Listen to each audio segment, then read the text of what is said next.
Wrestle Plug 444 Live.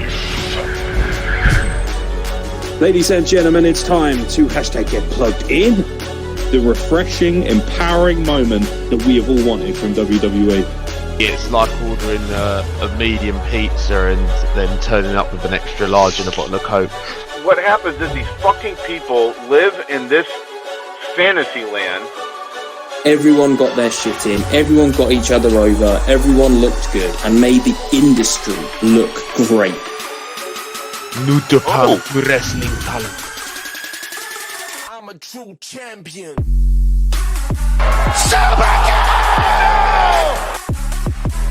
Mamma mia!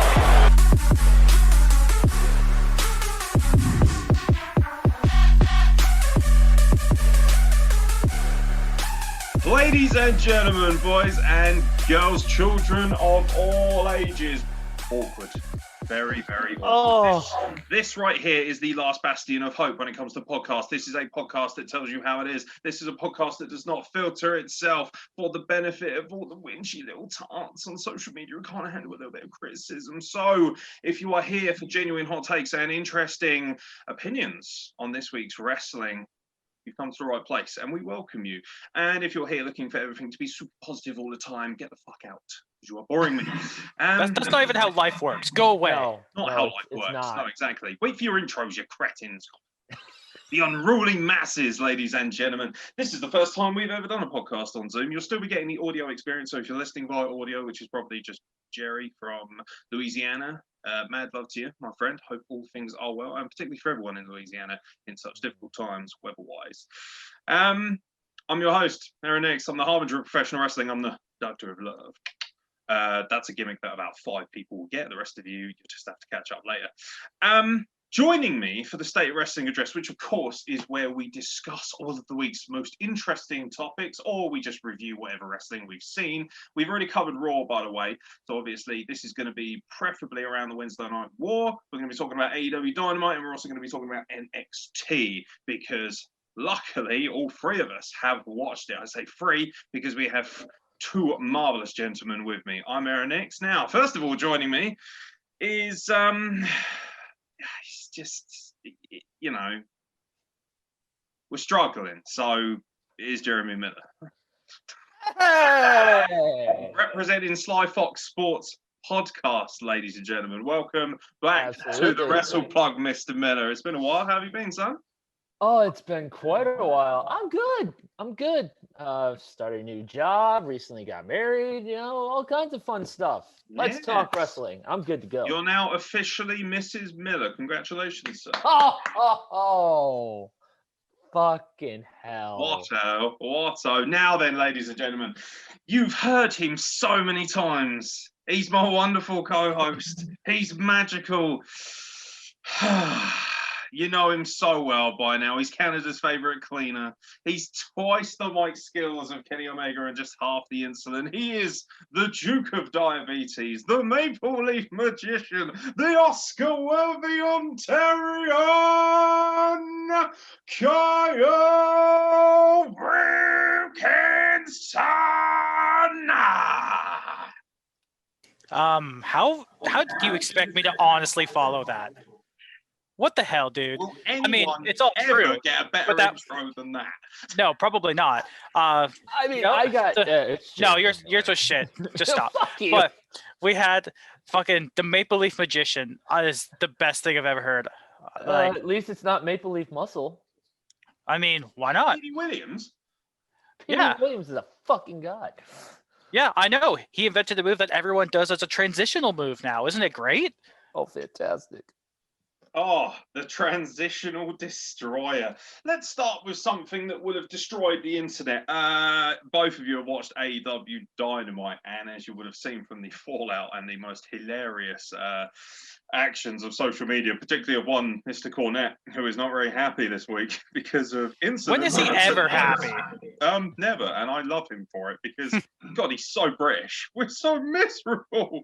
By the way, if you're watching Amy, I know you live in America now. That's why you've always got a smile on your face. So I envy you tremendously. I don't know where you find all the happiness because hello, darkness, my old friend.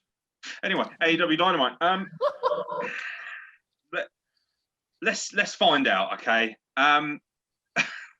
Fuck's sake, Chris Jericho and MJF decided to go full Broadway or some way. They went a way. Which way? We don't know. But they decided to give us a musical number. We, of course, had the Debonair meeting, the restaurant inclusion of these two gentlemen who ordered their steaks extremely, extremely rare. Who wants to go first? Who wants to tell me what they genuinely think of this? Is this a moment that has killed wrestling, or does this just add another layer of entertainment to two already great mic workers? I'll jump in here because honestly, I find myself really conflicted on this because I mean I love Chris Jericho. He's been able to adapt for the last 30 years. He's one of, if not the greatest wrestler ever, the GOAT. And MJF reminds me a lot of like a young Chris Jericho, when he turned heel in WCW, the man of 1,004 holds and about 817 of them were an armbar. It just, they have this really parallel career path. I can see it. I'm really excited for it. But on the other hand, the musical part, I mean, I don't love musicals. I don't hate musicals. There's some I can enjoy. There's others I would rather drink bleach. But this one was it was okay. I didn't love it. I didn't hate it. I just know that if WWE did this, people would be unanimously hating on it. The fact that AEW can get away with it just because people, love it so much and they think it's just better than WWE all around, which is clearly not true if you just look at the women. Night and day there, folks. But it was okay. I probably wouldn't go out of my way to watch it again. Like if it just showed up and I watched it, I'd be like, yeah, fine, whatever. But I don't see myself going into the YouTube search bar and going, man, I can't wait to watch the Dinner Debonair. No, I'm not going to do that again. I thought it was fantastic, actually. It just shows that, again, Jericho can adapt, and MJF is by far the best mic worker that they've got in AEW right now. He is, for my money, a megastar, and he hasn't even really done anything. He hasn't even held a title. But I do think that this is going to become like another festival of friendship kind of thing, and we're going to eventually get MJF versus Jericho. I don't think you can compare the two personally, just because Kevin and Chris had like this, like I don't know how genuine it was in real life, but it portrayed so genuine. They loved each other. These guys just seem to have a mutual respect. Like I can see the parallels, but I don't think it's quite as devoted, if that's the right word for it. What you mean, like the on-screen relationship? Like, because the actual segment itself, I mean, I'll give my opinion on that in a minute, but I saw a lot of people saying, particularly WWE apologists or people who may be anti-AEW, maybe Cult of Cornette members, saying that this was a poor attempt to trying to replicate the Festival of Friendship, which is utterly wrong because that had such a build, a dedication to psychology. They're very different ideas. The idea here was these two forming their unity for the first time. And obviously, from a comedic standpoint, I thought it was tremendous. I actually thought it was very good. I've got to be honest, I prepared myself to hate it. Everybody knows how miserable I am. Everybody knows that I'm like, fucking wrestling has become shit. And like, I like my real, I like my real wrestling. I like my logical wrestling continuity. But this was really entertaining. This shows that even if it is stupid, over the top, carnival, circus, which I'm not always for, as long as it's being done by the guys who can do it best, I don't mind. If John Moxley and Lance Archer tried this, well, it would have been tragic, to say the very least. But I'll tell you one thing, MJF is a better singer than Chris Jericho, at least when it comes to singing something of that nature. We know that he spent quite a bit of time a cappella when he was in high school, college, whatever it might be over there. But I didn't hate it. I found it very funny, actually. I did. I thought it was very amusing. I like the fact they dropped the dancer girls as well. I thought that was very amusing. They were kind of like just dropping them flat like Archer drops Rachelette in one of the episodes of Archer. It's just, I thought it was quite funny. And the good thing is it wasn't the main event. I was worried they were going to close the show with it. They weren't going to give prominent time to something else. You know, I was worried that it would be like, oh, here's a 5-minute Phoenix Pentagon match. And then we'll have 55 minutes of Chris Jericho eating steak. And it's like, well, no. You know, kept it short, kept it sweet. The music was amusing. It's not wrestling, is it? Entertainment. The argument that I can see, of course, is that a lot of people were promised that AEW would be a more sports-based competition. They were promised that AEW would be a more serious program. You know, wins and losses would count. And yet here we are with something that no doubt, if WWE dared to do a musical like this, it would be widely panned, you know, critically shat on. No question. So, yeah, it's a bit of double standards, particularly in a lot of fans. But that being said, I thought it was utterly fantastic. I did. I thought it was very entertaining. I thought it was very funny. But I don't want to see it every week. You know, as a one-off, great stuff. But if I see this happening on a more regular basis, then I'm going to be frustrated. I think there's no question that eventually, probably one day down the line, these two are going to wrestle each other. It's kind of nice that Chris Jericho has moved on to trying to put over somebody or trying to help someone who's already, let's be honest, probably just as over as he is anyway. But it's nice that he's moved on to somebody who is worthy of being put over to that level. Because as much as I like Orange Cassidy, there's no way he should be up there and on a par and on a level with guys like Cody, which was, you know, alluded to once again this week, because next week he'll be defending his TNT Championship against him again. But that is what it is. But yeah, no, I thought it was fun. I thought it was entertaining. The knockout tournament has begun to decide a number one contender. Starting with, let's go quick fire around these matches, see what you thought. Wardlow versus Jungle Boy opened the show. Jungle Boy, unfortunately, taking another loss despite this. You know, I really want to see this guy pushed as the ultimate babyface. That being said, I thought this was one of the best worked matches of the night. I thought the psychology was great. I thought Wardlow looked fantastic. Definitely his best match to date. As much as I like the steel cage match, very gimmicky.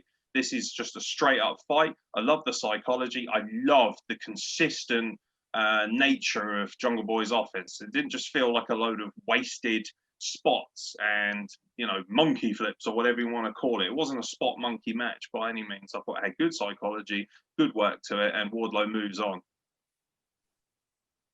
Yeah, I think that's probably the right choice. I mean, you definitely need a monster heel in that tournament to at least, you know, go on, because I believe he would go on to face the winner of Hangman and Colt Cabana. I think, yeah, it was Colt Cabana. You know, we'll talk about who won that in a second. But I mean, Jungle Boy, you're right. He's so young. Like, he's like MJF. They have so much potential to give, and they're already so good. And AEW is hopefully the best place for them to do that. Wardlow's like, it's like an F5. It's more like an F50 when he just picks them up and just fucking spins them like a pizza. Yeah. Like, Jungle Boy is probably the only guy in the company, other than maybe your favorite there, Marco Stunt, that could make that look as violent as it did. Can you imagine if he did it to Marco Stunt? He'd be in the fucking atmosphere. Just he'd be gone. But no, Wardlow looked like a monster. He is a monster. Jungle Boy still gets a bunch of sympathy for the loss because he put on a hell of a showing. He eventually, you know, got Wardlow off his feet and stuff. So he's, you know, he doesn't win, but I don't think he comes out of it looking weak. He still looks good, and like I said, Wardlow can just carry on and look like the fucking monster that he is. I think this match was really good.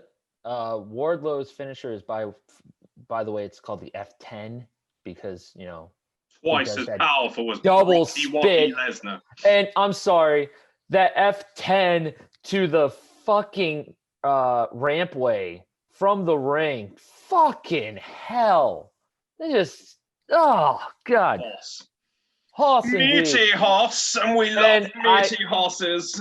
And I cannot wait for that. Oh, the matchup coming up. There's a Wardlow having a bit of a crisis. No, I'm having a bit of a I'm having an orgasm. This match coming up is going to Lovely. be fantastic. And that is exactly why this video cannot be accessed by anyone under the age of 18, because Jeremy Miller is a pervert. No, I'm no Velveteen Dream, asshole. Ooh. Ooh. Hey, Oh. it's all alleged. Nah, you Yeah, yeah. And also, this is an NXT hour. We're getting to NXT. If you want to have your say about Patrick and his nefarious DM material, you can have your say later, and then you can do Okay. the fucking litigation that we get when it comes to it. If anything, at least say you're not like Jimmy Havoc or something. Just keep it AEW related. Fuck. Exactly. So yeah, Wardlow moves on. He would meet the winner of Hangman Page and Colt Cabana. Who could have possibly won such an incredibly equal tie? Actually, to be fair, fairly credible. Come on. If this it's a curved hand. You don't just put your hand out. It's the Gonna say, curved what hand. the fuck is that? No. Like, Jesus Christ. what, you Mustafa Ali, lights out, baby. Only I'm the one. I'm the only one's getting away with that shit, looking like this. Although Carl's getting there, definitely my Middle Eastern brother from another mother. Yeah. So Colt Cabana versus Hangman Page, surprisingly competitive, good match. I was worried that this might go the way of one of the other matches, which I'm going to discuss in a moment. But ultimately, it's Hangman Page that comes out on top. Everyone knew that. But Colt Cabana, once again, showing that despite the fact that he is regarded as more of a comedic indie wrestler, he's got a really good poise when he wrestles. I really like his mentality. I think he's very funny. The psychology is very good. But he was also bringing a bit more physicality. And I like the fact that he is playing this kind of, I'm in the Dark Order, but I'm a nice guy. And Roy Leader here is mental. And, things like this. It's, I really enjoyed the promo backstage as well when he's with Silver and Reynolds. And Silver is just fucking going mental. That geezer's had way too many curly whirlies. He's off his nuts. And I enjoy it. I really like the dynamic of him being this kind of light, happy, rainbow kind of guy, and the rest of the Dark Order are like, even like, I think Silver says to him at one point, "I don't even like you, but you're gonna beat Hangman Page." It was fun. It was entertaining. This was a good match. Hangman Page going out there, putting in good work, making sure the other guy gets a decent measure of offense. It's pretty obvious where we're heading in this tournament, but I'm really excited about this semi-final. Wardlow versus Hangman Page, great potential. And also one of the first times Hangman Page is going to have the opportunity to wrestle a much bigger, Hoss-like individual, somebody who's going to change the psychology of that match. So I'm quite excited about that. But do you know what? I love this match. I must admit, out of all the matches, I looked at this and thought this might be the weakest match out of the four, and it ended up being just as entertaining. In fact, a lot more entertaining than one of the others, and really on a par with the other two, which were fantastic. Yeah, that's the thing. Like Hangman's been wrestling a bunch of like the smaller guys for the most part because he's been in the tag division. So he's been dealing with, he dealt with the Bucks with Kenny. He dealt with, he's gone up against Private Party. I'm pretty sure I think they defended against the Best Friends at some point. So he's dealt with people that are, approximately the same size as him, give or take. So they can still, sell that buckshot lariat, which is still one of the coolest moves I think he does. Man, just that flip is so cool. But now he faces off against a guy that's probably, a good 5 or 6 inches taller, a good 75 to 100 pounds heavier.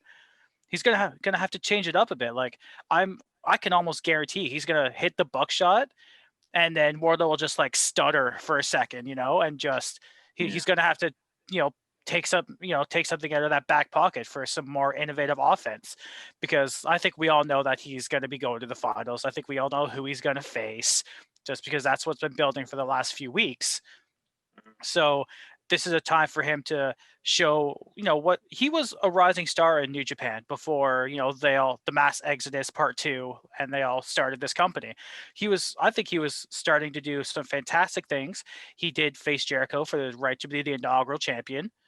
So I think the guys in the back, even though they're, his best friends, they're still really high on him. But I think he's also earning his spot as well. He's not just getting it given just because he's one of the boys. I think that this was Colt Cabana's best match in AEW. Hangman Adam Page. He's finally been in his prominent role, like you said, when he was up with Jericho for the inaugural title. This has been his best thing. Before he was drunk, drinking all the time, being a tag team partner with Kenny Omega. But, now that that's over, he can actually concentrate on his career and his singles run. And damn it, with the captain. But yeah, I think that this upcoming match between Wardlow and Hangman Adam Page is going to be fucking fantastic. And I would not be surprised if we see at least 3 or 4 buckshot lariats and Wardlow doesn't hit the ground. Pour one out for the Hangman. I like it. I like the way it's going. It's been very stop-start with Hangman Page. The alcoholic angle at first, I remember being pretty enraged about it and just being like, well, it's very insensitive, it's very stupid. Then they made it more of a comedic kind of thing, and I got on side with that. There are a few things. I'm critical of AEW when it comes to booking, but I will say one thing. Everything Hangman Page does, I eventually do come around to at some point or another. There's no denying his work rate as well. One of the better in-ring workers this company has. And I like his character being a little bit more relatable. At least it's hard not to like him more than the rest of the Elite, because the rest of them are just a bunch of whiny little douches. And I know that's the point, but they've always been that. Like, Kenny Omega he chased down Sammy. Chased down Sammy Guevara with a horse. I mean, like, what's not to love about this man? Exactly. Not to mention the bar fight with Jake Hager where they sat down and had a drink first. It was great. Good times. Like, that was probably the highlight of that Stadium Stampede match for me as well. But obviously, on the flip side of the draw, it does feel very much like we're working towards him and his ex-tag team partner. I want to talk about this match because this was actually the only thing I didn't like from this entire Dynamite. And as people who have listened to this podcast will know, I've been very critical in the last couple of weeks of some shoddy booking, terrible women's matches, terrible women's booking, just in general being really, really underwhelmed with everything AEW has been doing. Kenny Omega runs over Sonny Kiss in about 10 seconds. Immediate V-trigger, one winged angel, boom, gets the win. Then does the obnoxious thing afterwards. Obviously had the monster build up. For me, it doesn't make me hate him. I just think so over the top, and I tuned out by the time he got out to the ring. For me, I don't like the way this was booked. I think Sonny Kiss has the potential to unlock such a unique fan base for AEW. He has such a unique identity. Obviously, the way he self-identifies, his sexuality. I think he's fit as fuck. To be honest, I don't mind. I certainly would. He's got a lovely, lovely ass. Just saying. And if that offends you, fuck off.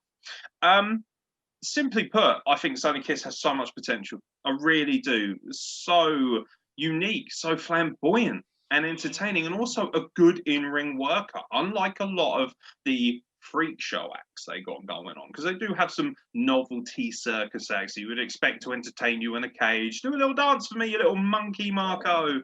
That kind of stuff. Don't care about that. But Sonny Kiss, for me, has a lot of potential. And to see him fed to Kenny Omega like that does nothing for me. This isn't the same cleaner that we got in NJPW. So people are like freaking out. Oh my God, hot women with brooms. Right. I'm a little surprised that the feminists didn't come for that, actually. But, it is what it is. I didn't like it. I don't think it goes well. I get that they're trying to make Kenny Omega, it's like, oh, look at me. I'm taking singles wrestling more seriously than the other guys. It took Hangman Page 10, 15 minutes to dispatch Cabana. I just ruined Sonny Kiss, easy day at the office. I'm not bothered. I'm not interested in seeing members of the Elite putting themselves over on a regular basis. And that was one of the biggest problems I think this show did have. It's a smaller criticism for once, but it did feel like the Elite was swinging their dicks around a bit too much. What do we think about Kenny Omega going over Sonny Kiss? Are we okay with it? Do we have problems with it? Am I just being a bit miserable and a bit sour because I'm just not as hot on Kenny Omega as everybody else? Honestly, I think you have justification here. Like Kenny winning, I think was a foregone conclusion. It didn't really matter who he was going up against. So with that being said, why take someone that, like you say, has such a unique, just a uniqueness to them? Like it's kind of hard to describe. He's just so different and such an interesting person, personality, character, all that sort of stuff. So out of all the people you have in your company, all the people you use on Dark, like you could have just brought someone in from Dark, someone still prominent enough to be in a tournament like this. And by the way, wasn't Sonny Kiss not the original opponent? I swear it was somebody else. I just Joey Janela was the original opponent, which is why it makes sense to put in the Concrete Rose, because obviously he's Joey Janela's tag team partner. But I that was the one thing actually I neglected to mention, which I'd written down in my notes here, is that why you've got an army of jobbers running around on Dark. I get that you can't throw in someone who's too shit because it's supposed to be for the number one contendership, but you know, they could have just said, look, it's last minute. We didn't know who to get in. They could have had an AEW Dark Battle Royal or something. They could have recorded that, a quick Battle Royal. And, you know, maybe they could have had the Battle Royal right before this match. And then he takes advantage of the fact that the individual is either injured or too knackered to put up a decent fight. But to throw Sonny Kiss to the wolves like that, no, I'm not feeling that at all. And I mean, like, I'm not even like interested, I guess, in the way his character is being portrayed right now. Like Justin Roberts, I'm pretty sure got winded saying all of the shit before Omega even made it out the entrance ramp. I'm like, dude, people that watch AEW were hardcore New Japan fans. We already know all of this. Like, you don't need to just feed his ego. And I like Kenny. I do. He's still one of the best in-ring workers in the world. Now that he's back in singles competition, I am excited for that part, the in-ring work. But the character stuff, I'm just like, whatever. Like that face he had after he hit the one-winged angel, it just looked like he's like, yeah, I know. Like he looked a bit constipated, to be honest. I mean, a little, yeah. I mean, I understand the fact that the one-winged angel has never been kicked out of. I get that. I'm pretty sure it's still been protected forever. He killed Sammy with it at the Stampede, for God's sakes. Yeah. But like, you don't need to have that just pure look of discontent or, yeah, well, I did it. Neat. But, you know, I guess in the end, it doesn't really matter. Kenny moves on. He faces the winner of Pentagon and Ray Phoenix, which we're going to talk about in a second. And that one got me erect. Yeah, it did. Miller, what do you think about Sonny Kiss being thrown to the walls before we jump to the ultimate lucha combatants? I know that AEW is all about, oh, we don't do this like WWE and everything, but I think they got Sonny Kiss put in there and they let Kenny run over Sonny because of Joey Janela. If you notice, before Joey Janela got pulled off, he was doing he did one or two independent shows. And then he actually did a halftime show at a high school football game in New Jersey. And that's where they're saying he caught COVID. Well, he didn't catch COVID. The suggestion is that he was around somebody who contracted it. So I want to make sure you get that factually correct before you come in, because you never know who's going to say otherwise. But the story goes that he was around somebody he was exposed to someone who possibly had COVID, which is why obviously self-isolation would take place. So is your insinuation that this was punishment via Sonny Kiss for what Joey Janela's behavior was? I think that's a bit of a stretch, to be honest. I don't think AEW is that petty. WWE is for sure. We've seen that because Lana has gone through the announce table for 5 straight weeks. And I still pop. I was going to say, like, you haven't popped your tits up every time. I mean, it's getting old for sure now, but I mean, it's still funny. But that's the kind of merriment that WWE do. I think AEW still, they're too, I don't want to say they're too good for it, but it's not quite their style. Tony Khan, he's too much of a fucking mark to do that to someone. Too much of a pussy. I mean, I have a feeling that Tony Khan was pissed off because he likes Joey Janela. And Joey went out. Obviously, otherwise he wouldn't have been in this fucking title. I like Joey Janela, but there is no way he's one of the 8 best wrestlers in this company. You got to be honest and look at this lineup actually and say that bit of a mixed bag. I like Colt Cabana. I like Joey Janela. I love Sonny Kiss, but obviously neither of those individuals looks like they should be in this bracket at all. No, where was Lance Archer? Go ahead. I think a semifinals contest between Lance Archer and Wardlow would be fucking great. It would make a lot of sense actually for him to want to be in this. You know, isn't that the whole reason that they brought up with this? Because Wardlow or not Wardlow, fucking Archer was supposed to face Moxley at Full Gear. No, he was meant to face him on the 1-year anniversary. Oh, that's what it was. Yeah, it was like a couple of weeks ago, and then he was exposed to someone that had COVID, or so they had to delay that, and he ultimately lost his match in pretty underwhelming fashion, actually, which was a massive disappointment. I think Lance Archer is somebody that they've missed the boat on pretty badly, actually. For a man who how many people have the tools and the ability and the look and the athleticism that a guy like Lance Archer does to be 6'7", 6'8", and to wrestle the way he does and to work the way he does, and also cut a really good promo despite the fact he's got Jake Roberts next to him. That's a disappointment. But I don't think Sonny Kiss was punished in that regard. I think it was just a case of they wanted to get Kenny Omega over that badly because, first of all, he's got to get himself over because whatever, he's VP of whatever and one of the worst bookers in the history of women's wrestling, from what I can tell. And also because they want to build to this Hangman Page rivalry. Ultimately, I'm not going to whinge too much if Hangman Page goes over and gets his redemption story and has this, magical rivalry and, maybe sort of crashes the big stage and becomes AEW World Champion. But if this is leading to heel douchebag, and let's be honest, this is going to upset a few people. The only reason Kenny Omega's playing the whole douchey thing where he's like, is because he doesn't have the personality or the mic skills to be a proper heel, to be effective as a good heel. I just find him very, I think he's an incredible wrestler, but I find him very bland as a character. He's not very good on the mic whatsoever. He had an opportunity to prove himself when he was consistently working at the commentary desk during Hangman Page matches. He absolutely flattered to deceive. He's got such a dulcet tone. He just sounds very disinterested in everything he does.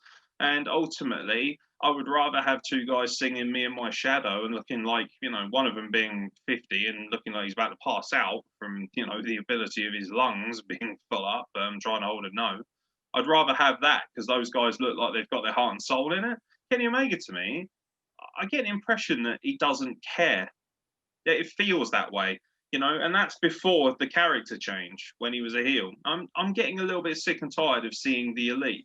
When they say all elite wrestling, right now it really is all the elite in wrestling.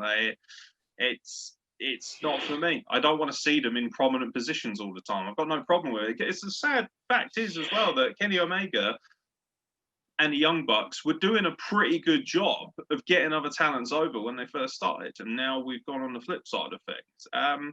Let's talk about something a litething bit happier and something a bit more exciting, shall we? The battle of the Lucha Brothers. Penta El Zero and Rey Fenix.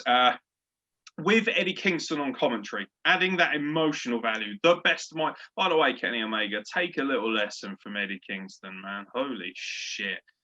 That guy is special. The best mic worker right now in wrestling, period.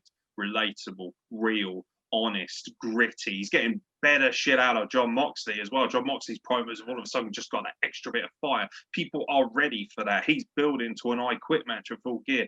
But here we are with his La Familia, and his best friend in wrestling as well in Pentagon, Penta El Zero M, and him and Rey Fenix put on the kind of match you would expect. A Lucha Underground classic, a fantastic demonstration in what it takes to be a truly special luchador, not just somebody who flips around and does spots, although both of them can certainly do that as well. And it's Rey Fenix who moves on with a to be honest, a little bit of a kind of, he caught him slightly unaware coming off of the arm breaker, that crazy Canadian destroyer, that insane spot with a pop-up power bomb. Like when I mean pop-up power bomb, I mean literally, like, never mind pop-up power bomb, fucking hell.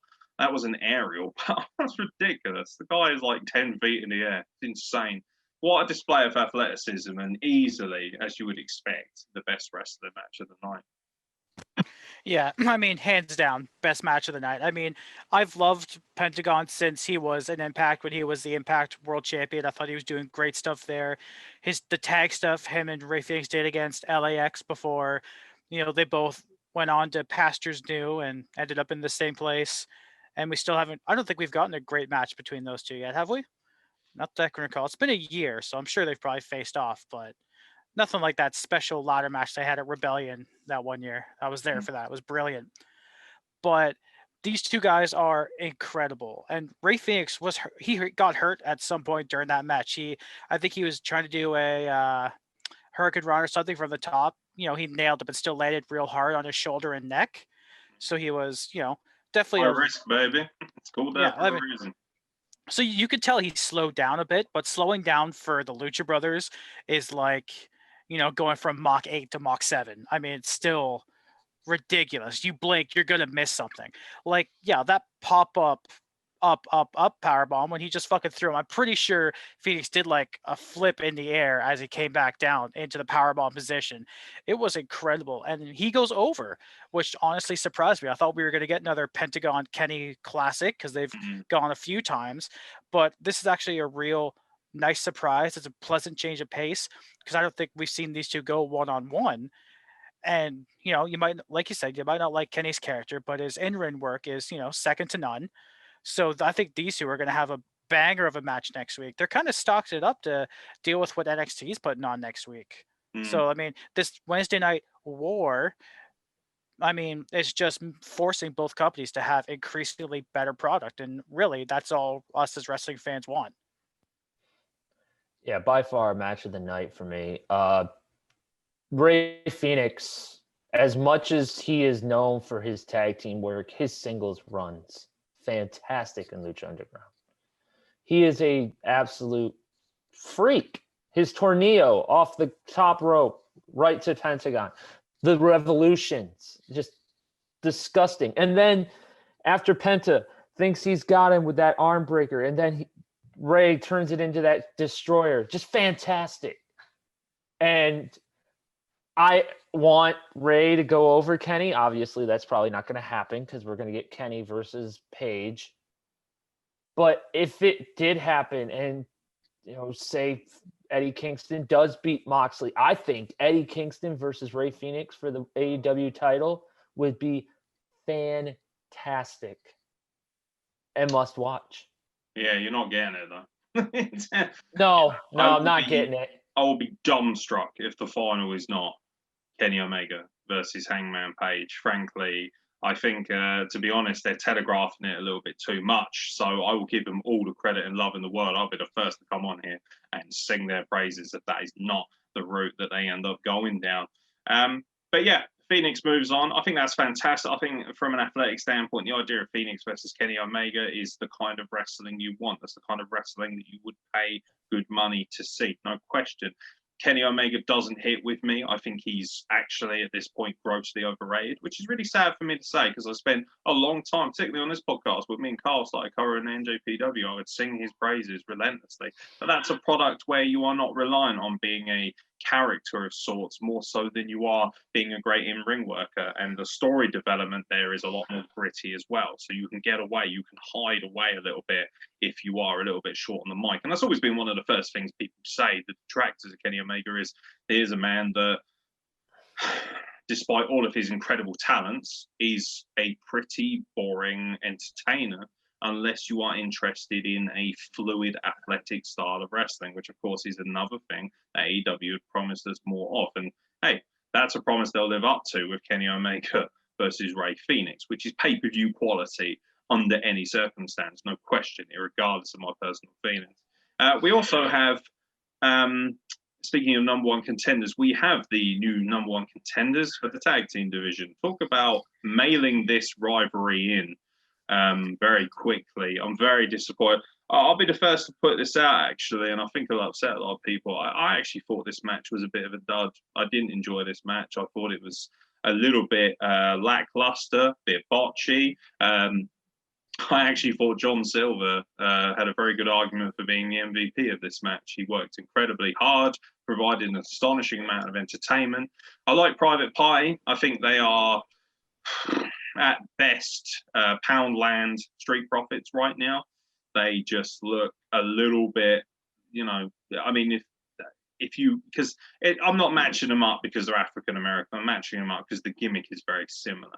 This entertaining party boy kind of mentality. And the Street Profits deliver it. They look polished. They look exciting. They look funny. They're great mic workers. Private Party, when they're put in this position, they're kind of like, the deer in the headlights mentality. Don't cut very good promos, which is a shame. Very likable guys, great athletes. And they just look a little bit low rent by comparison to someone like Street Profits. And of course, from the get-go, the problem with this match was you knew the Young Bucks were going to win. There was no way they were going to come out here after being built up as terrible, terrible heels, by the way. And then they kind of worked face for a large proportion of this match, which made absolutely no sense. If you go back and watch this match, the psychology of it, and this is one of the things that knocked me out of the loop, which stopped me from enjoying this match as much as maybe it did other people who are a lot more forgiving of this stuff.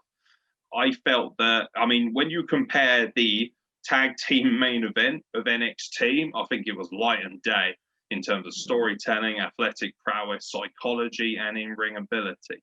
I don't think AEW's tag team division is even close to touching what NXT are doing right now, and that is astonishing when you consider the depth of this tag team division. I think the Young Bucks are miserably boring. Miserably boring. They are terrible heels. They are basically two immature men who are acting as if they are 12. And I have no interest in it. I'm sure if I was a child, I enjoy it to a certain extent. I think they look pretty shabby as well. I don't think they look like stars whatsoever. I'm not saying that all wrestlers need to be like Lex Luger material, because Kevin Owens is one of my favorite wrestlers, and he's certainly not a body guy by any means. And, I'm a wrestler. I'm not a body guy, as you can see. But at the same time, when you come out dressed in what look like yoga pants with money on it, looking like some kind of, shall we say, black market, fake Rolex kind of Monopoly guy money, knockoff, it doesn't work for me. And I'm very disappointed that they won this match. And we're just going to get FTR versus the Young Bucks, a rivalry that's been brewing and building and boiling for months, if not years, on social media. And now it's just like, yeah, cool. They won this very haphazard, very all over the place tag team main event match, which frankly had no place being the main event when you consider that you had Penta and Rey Fenix on this card. And apparently we're going to get the Young Bucks versus FTR at Full Gear. And I suppose one of the only saving graces of this thing was the fact that an individual who looked suspiciously like Tully Blanchard, obviously, and was revealed to be him, kind of helped FTR put down the brothers Jackson. And obviously, I think it was Matt Jackson who suffered the faux broken leg kind of incident. Don't really care. Got no interest. And actually, the way they've treated FTR as well, rather tragically, I'm not interested in FTR versus the Young Bucks. They had an opportunity here to build something truly iconic, and instead, we've got something that has been truly lackluster. And I think FTR are becoming more and more exposed, because instead of building people up to their level, they're being forced to work down to the level of people around them. I remember when FTR first debuted on Dynamite, and you and I talked about it, and we both said, we don't want these two teams touching each other for months. Let FTR, FTR won the titles. I was okay with that. They didn't touch the Bucks. Fine, whatever. But the Bucks have to go through, I thought the Bucks would have to go through most of the teams. Because let's be honest, I'm pretty sure their record's not that great. But records matter on AEW. Yuck. So now we're getting this match that's been building for at least 2 years, just from Twitter and social media. Fine. And Full Gear is a big show. Again, fine. But the fact that the Bucks won this match and the fact that this match wasn't good, it's just a shame, because we've talked about it before. Their tag division is so deep. They've got such an incredible plethora of tag teams. Why couldn't Santana and Ortiz been in this match? I'm sorry. As I like Private Party, they're fun, but they didn't have a chance in hell of winning. At least Proud and Powerful, you go, hey, those guys could probably come away with the win. The Butcher and the Blade, I'm actually really high on them. I really like them. I don't know why. Just when they first started, I'm like, whatever. It's the guitarists from a band I used to like. Quite legit as well, aren't they? They feel quite legit. They're hard hitting. Yeah. They're very gruff. And even FTR were quite keen to put them over on commentary as well. Yeah, and that's fine. And who else was in this one? Silver and Reynolds of the Dark Order. Yeah, and Reynolds. Did anyone notice him just get mangled? He got hit. He got hit, but he got hit with the the leg drop, crossbody or splash, whatever. Yeah, he was legitimately KO'd, and I believe it was the Butcher. Went into the ring, grabbed his wrist, dragged him over to the corner just so he could tag himself in. But a lot of the blame with that has to go on the ref, at least a little bit, because as far as I know, it is the ref's job to make sure the people in the ring are okay. You go over, you do the hand squeeze, you see, if you get a reaction. If not, you make sure someone comes down to help. AEW has been doing a lot of poor decision making lately. Matt Hardy, he probably shouldn't have gone on. The fact that they just let it keep going, that's not right. The competitor's safety have to be first, and then Reynolds just being KO'd in the middle of the ring and nothing happens. That's definitely, it's irresponsible on the ref's part. It's irresponsible on people backstage not just coming out and checking. There's a lot of people you can blame here, but I don't want to dwell on that too much. The point is, we're getting the Bucks and FTR at Full Gear, and I don't care, because this is something that we shouldn't be getting until, All In next year or All Out next year or something. It should have been built up, and now it's just we're getting a couple of dickheads from their first year in college thinking they're cool against a couple of guys that were put in bananas or fucking some sort of wieners. That's it. They were wieners. Yeah, they were weenies all the time. You, Chuck Taylor. Well, I know it's not probably, but I'll tell you what. Whoever came up with that creative, fuck you. Oh, garbage. Yeah, just trash. Believe me, FTR has already had fucking itching powder and shit and shaving their backs. They've dealt with this shit. We don't need to go back. And that was with the Usos, mate. One of the greatest tag teams of the modern era. Yeah, and even they couldn't make it good. I love all four guys, but no, that was just stupid. By the way, the Young Bucks keep mouthing to the camera that they're the best, still the best. You're not. They've never been. You've never been the best tag team in the world. You aren't even the best tag team in your own company, not even close. The Usos alone, and I'm not a WWE mark by any means, but if anyone can honestly sit there and tell me that the Usos are not a far superior tag team in every sense to the Young Bucks, I'd be flabbergasted. They're a knockoff of the Hardy Boys from way back when, with frankly even worse ability in terms of entertainment. Literally, they've made their entire living and gimmick, and well done to them for it, but their entire living and their entire gimmick has been made off of the idea of them being anti-authority. Jim Cornette hates us, so we're going to do even more dumb shit. Oh, have you ever watched Being the Elite? It is fucking I've never watched it. Bad. It's actually bad. What it is a lot of frat boys following each other around with cameras. And people can say, oh, well, you guys are just a bunch of, frat boy dickheads, whatever it might be, talking about wrestling. The difference is I'm not contracted to a professional wrestling company and asked to behave in a manner that is befitting of somebody who is... Do you know what? If you are one of the best in the world, try acting like it. Because, do you know what? When I think about best in the world in any kind of wrestling standpoint, never mind tag teams, I think about guys like Undertaker and Ric Flair and Bret Hart and Stone Cold and The Rock. And then when it comes to tag teams, I think of Edge and Christian. I think about some of the older stuff as well, of course, with, Rocky Johnson and Tony Atlas and so many historic takes, the Legion of Doom, the Road Warriors. You're not even close. You're not even top 5 of the modern generation. Proud and powerful, better workers, more exciting, better mic workers. There are so many good. The Lucha Brothers do your stuff better than you ever could. And not only that, they look the fucking part. And I'm so tired. It's got to that point now where anyone who's a massive AEW apologist, they would just shove the Young Bucks down your throat. So, yeah, well, we got the Young Bucks. Oh, they're amazing because they upset. But the reason they upset people is because we're bored of seeing the same shtick. You are B-Tech Hardy Boys. Sorry. Move along. You want to be cool. You want to be interesting. Try doing something other than just being elitist douchebags. It's boring. And so many tag teams have done it and done it better than you. It's really poor. Neither of them can talk to save their lives. Neither of them wrestle a style that I'm interested in. There are so many guys, even in AEW, who do their style so much better than them. When I've seen Ray Phoenix and Penta wrestle, why would I then want to watch the Young Bucks? And the fact that someone like Jim Ross can sit on commentary and fawn over them the way he does is actually quite sad and quite embarrassing at this point in his life and his career. So, yeah, I don't want to make it an I hate Young Bucks thing, but this main event, although it wasn't a terrible match by any means, every match delivered a certain extent, it felt very sloppy. The ending was a bit all over the place.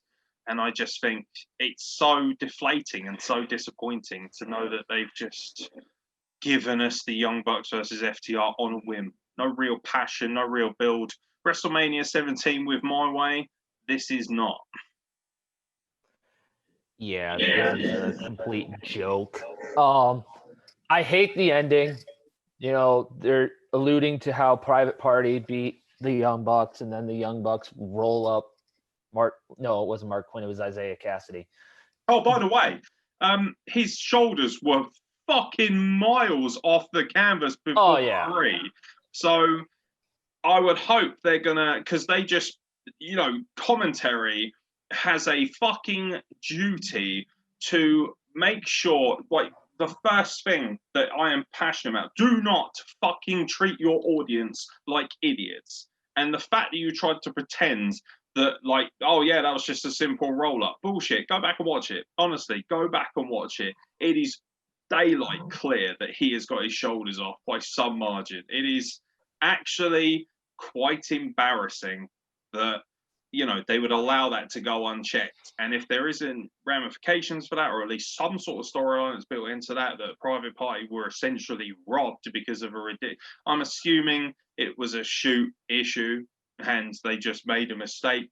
But yeah, or he over-rotated, whatever. Either way, it's a mistake. His shoulders weren't down. Right. My other thing about this is that I don't care. When it first happened, FTR and the Bucks, they were going through and fuck the Revival and all this shit.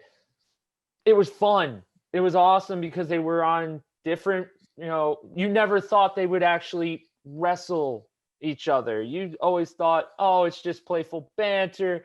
Now that they're actually going to try and do this, and they're doing it at, Full Gear, to me, is not a top pay-per-view. Not a top pay-per-view.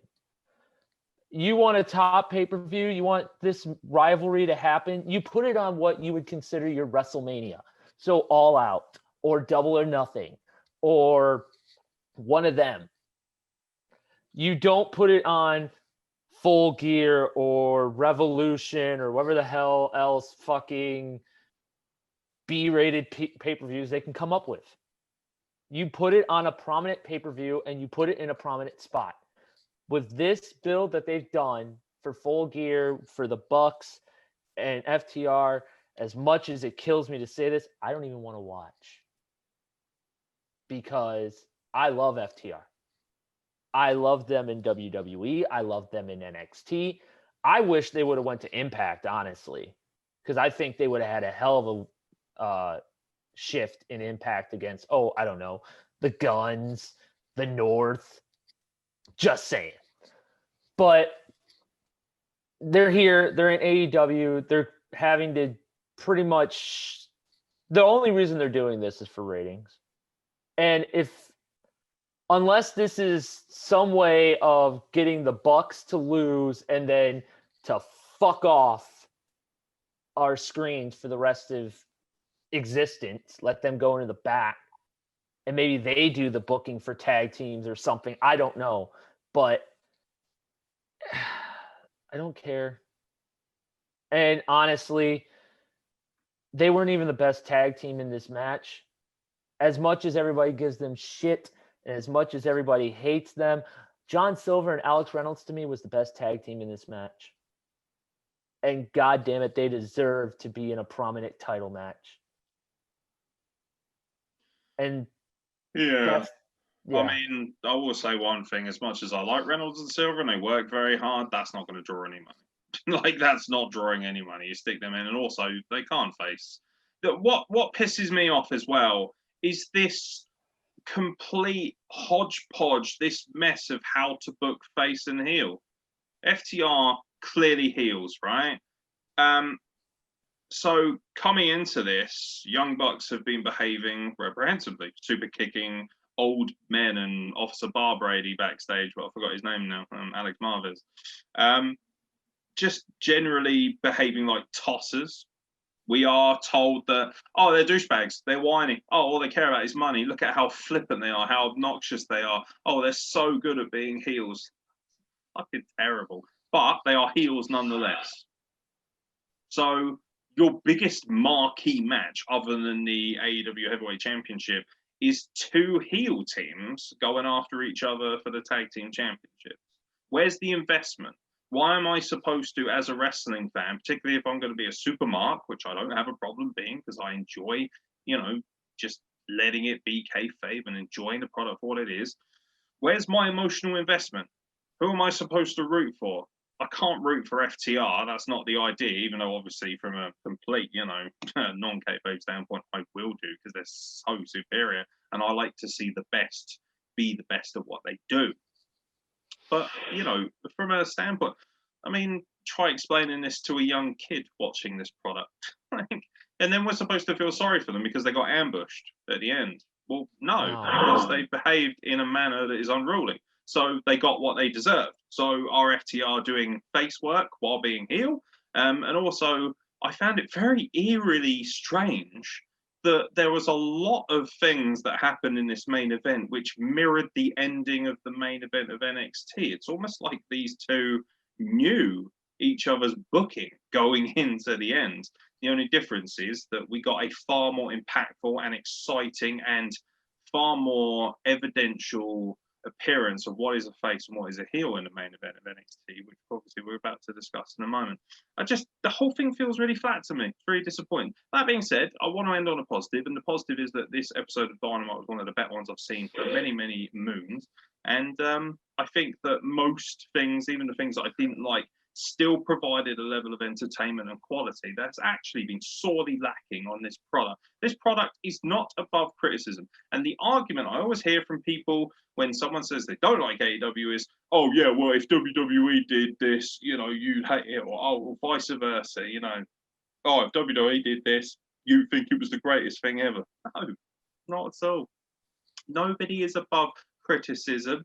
Nobody is above the ability to put on a proper professional wrestling show the best they can for the audiences. The ratings were down again. That's probably got something to do with election material, sports, football's back in the run, whatever. I don't care. They don't mean anything anyway.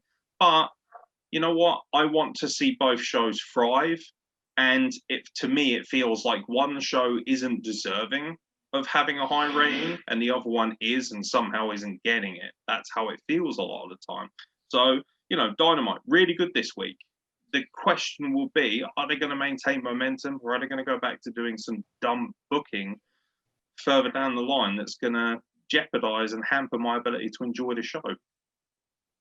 I do want to bring up that we did have one women's match that we didn't even talk about because it was the reason we didn't talk about it is because nobody cares. Right, it was a shit show. Like, where was Hikaru Shida? She is supposed to be your AEW Women's Champion, and she Yeah. wasn't even anywhere near this. How it's comparable. How any AEW, honestly, if you're an AEW, and I've got no problem with women supporting women, AEW heels, that's all very well and good. Someone who's very near and dear to my heart is a part of that, as everybody knows, and that's fine. But I'm sorry, this women's division is trash. How you could we watched both shows. I loved both shows. For NXT and AEW both killed it this week. However, holy shit, when you look at the women's content and the way it was delivered on NXT, by comparison, AEW was actually quite embarrassing. Watching NXT's women's division this week was like sipping on a fine bottle of Magnum champagne in a high roller suite, a presidential suite, a penthouse of sorts. And then watching AEW's offering with Britt Baker and insert Jobber and Reba at ringside was more like having a can of Red Stripe in a homeless man's alley. It was so night and day. And people can say all they want. Oh my God, Britt Baker's so entertaining. She is actually relatively entertaining. She's very funny as well, and she delivers a fairly decent promo. But I'll tell you one thing. Her wrestling has still not improved that much. A little bit, but not that much.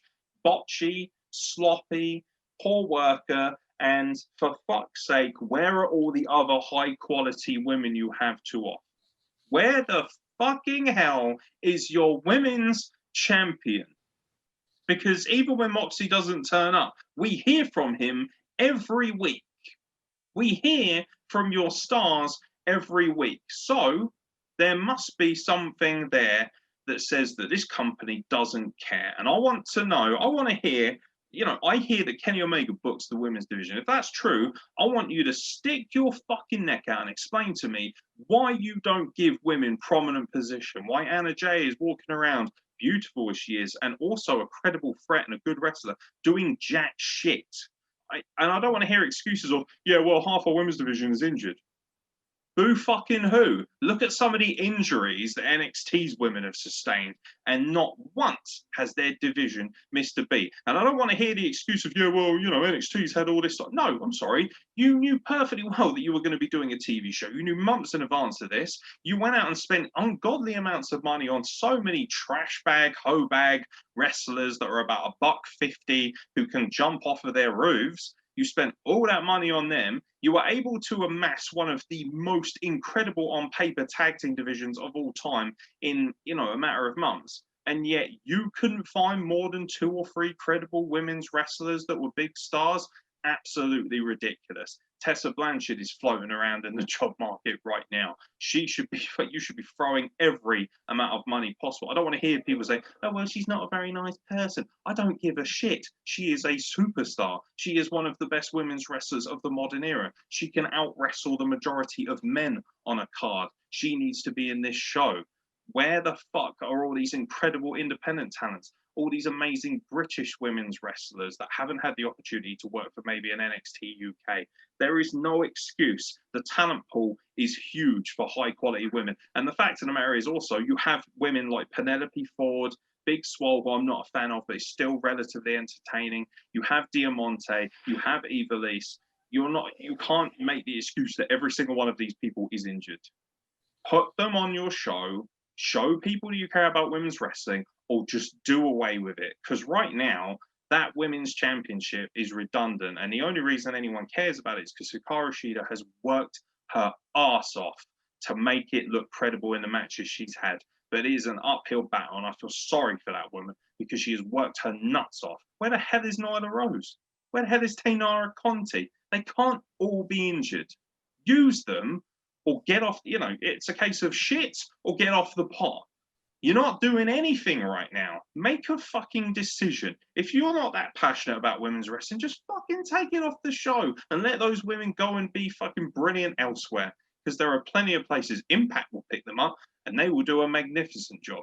But all the shitting we give Impact Wrestling, not us personally, but so many people are like, it's TNA, it's rubbish, whatever. Their women's division shits all over this. It's embarrassing.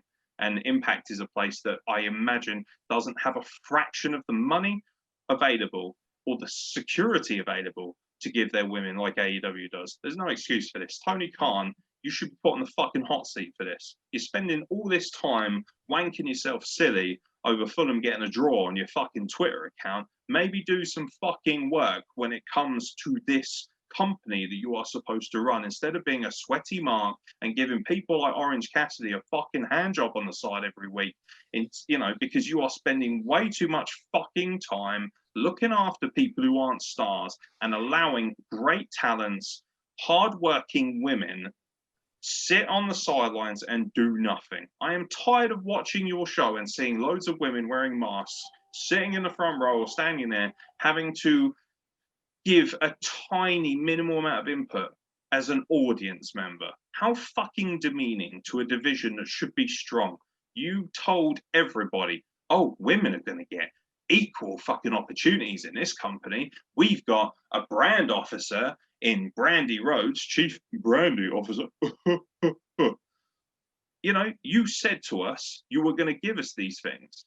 Okay. Now, if you come out and said, you know what, we're not that hot on women's wrestling, I would have been happy about it, but I would have understood, because this is exactly what you would give us if you want hot on women's wrestling. I'm sorry, but there's no excuse. And I'm so fucking sick of AEW marks and AEW apologists who think that this company is absolutely above criticism because we don't have anyone who would dare rock the boat like WWE. We don't have anyone like Matt Riddle, or, oh no, none of our wrestlers would ever do something so appalling. And if they do, we'll send them to sensitivity training. When they come back, they'll be wonderful human beings and they'll have learned from their mistakes. Because over here, we're all about, you know, rehabilitation and looking after people. Everybody is all inclusive. Everyone should be having a good time. No, fuck you. Take the people who deserve it most and put them at the front of the line. Not Mr. I put my hands in my pockets, not Mr. Freak Show 4-foot tall dwarf. Fucking well use the right talents and use them properly. And another thing, stop putting your prominent tag teams and world-class wrestlers in dumb fucking stupid comedy segments like dressed as a weenie. Yeah, that's really going to get in the ratings. Tony Khan, pull your fucking head out of your ass, you stupid little shitbag. Yeah, I mean, he's such a mark for himself, you know? Like, it's not good. So I would like to steer this You made conversation. Shane McMahon look like a fucking legend. I'd like to steer this conversation somewhere a little more fun, and we've been talking about how bad the women were represented on Dynamite. Let's talk about how good. Let's talk about how good the women were represented on NXT this week. Yeah. I'd like to start with just she didn't even wrestle. It was just a small segment between Mr. and Mrs. Wrestling, just Johnny and Candice trying to practice spinning the wheel for their matches, and I thought that spin this right here to represent it. It's just great watching Johnny get frustrated. It's like, it's all chance. I don't know how to do it. I don't even like wheels. I hate wheels. And just Candice's facial expression is just like, I married this guy. This is my life now. Yeah. But just even that alone is better than what Dynamite has done for months. I mean, sure, the Thunder Rosa Hikaru Shida match was incredible, obviously. Yeah. But that's because of someone from a different company. Exactly. It was the women's champion from another company. Now you have a bunch of women in Dynamite. You're just not using them. So fucking that doesn't matter, because NXT, I want to bring this up again. You talk about how the plethora of injuries the women's division NXT had. Tegan Nox is down again with another leg injury. Like, that girl's leg must be made of butter. Like, obviously, I love Tegan Nox. I hope she comes back quick. I hope she has a really long career. But at this point, you gotta be careful, right? Yeah.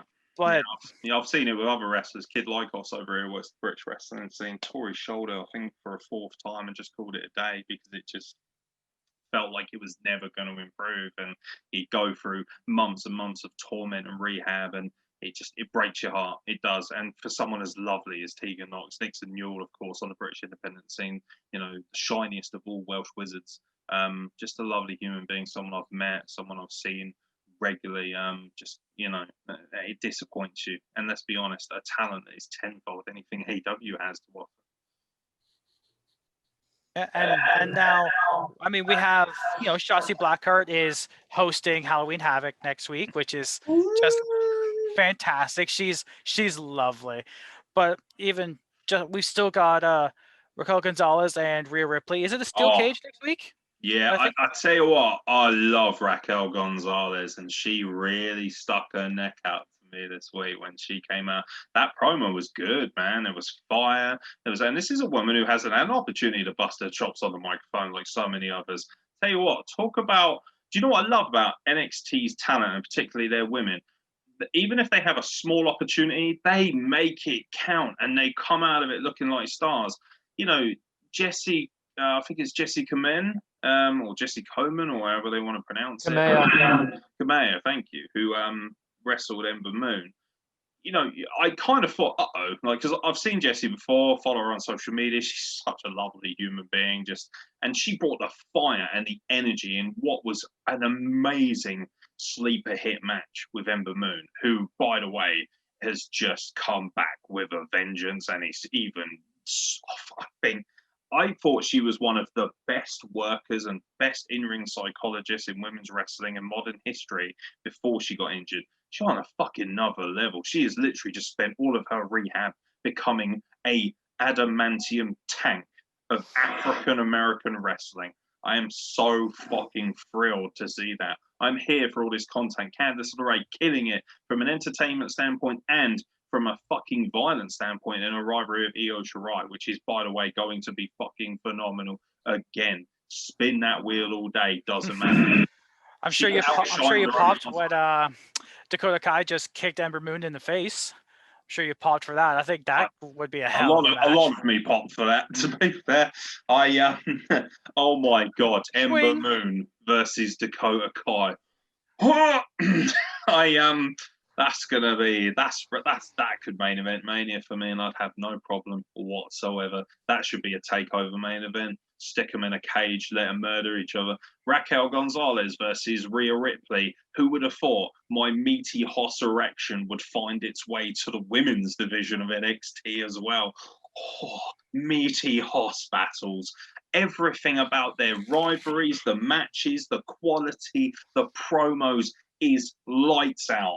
This is by far and away the most well put together, most entertaining product in the world of wrestling right now. I honestly, and I think I'm enjoying it even more because I had a bit of a break watching NXT. It's not available in the UK anymore like it used to be. You can't watch it live on the network. You've got to wait about a week before it's available, if not more, because of the time difference, and obviously where I believe it airs on USA, which means that obviously it's very difficult to access, which is why I watch Dynamite, because one thing I will give Dynamite a lot of credit for, very, very smart, streaming it to your international viewers for a very small price. I think it's $5 a month. I think that's very reasonable to watch a decent quality of wrestling a month, of course, when they book it properly. But I tell you what, watching NXT in full and seeing the level of quality, the way they work, this was just from start to finish a different animal. And I've got to say as well, this Capitol Arena kind of thing, this almost underground fight set they got going on. This is how, I've said this on several occasions on the audio podcast, this is how Raw Underground should have been. Raw Underground should have been this. This is fantastic. This cage, they had real fans in. Anyone notice our good girl Smiley? Sitting in the standing in the front row, rattling the thing. Yep, she was there. She was there last week as well. Go back and watch it. She's losing her mind as Tommaso Ciampa literally murders people at ringside. Cheers! Everything hit so well. Honestly, I swear to God, everyone in NXT said, that Aeron on the Wrestle Plug, he loves all of us. Let's put on a show that he will literally love from start to finish, because this was like the most perfectly booked show for me, personally, I've ever seen. I can't get over it. All of my favorites won. All the people I wanted to achieve something won. All my favorites were there. It was entertaining. It was funny. Everybody came off looking like a badass or a shitbag. Oh, it's just... from start, honestly, I'm just borderline sexually aroused by this product. Fucking awesome. And yeah, what an opener as well. That triple. I was just going to say, let's get to that. Let's get to the fact that both Tommaso Ciampa and Kushida were murdering Velveteen Dream. Jesus Christ. Just murdering the poor bastard. Why would I say poor bastard? Because that would make me feel like I pity him. Like, we all know all that shit that's been alleged towards young Velveteen Dream. Fine, whatever. I mean, am I happy to see him on the product? No, it's the same reaction I have with Matt Riddle. But for Wednesday specifically, I didn't mind because he got 10 pounds of shit kicked out of him. Like, Ciampa, Ciampa goes hard. That man, he was on another strong style. level. He is strong style for NXT right now. Like, his running knees are fucking violent. Like, I don't know if he's doing any leg slapping or something. Like, it's fucking, they're gnarly. And seeing Kushida on this new vicious streak, and I think he's still a face. But I mean, if not, the crowd cheer him like a face for what he did to Dream at Takeover.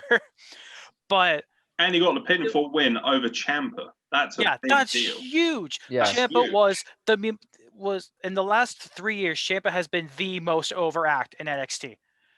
I don't care what anyone says. No one else could have come down to the ring in silence, except he didn't have silence because his theme song was the crowd booing him.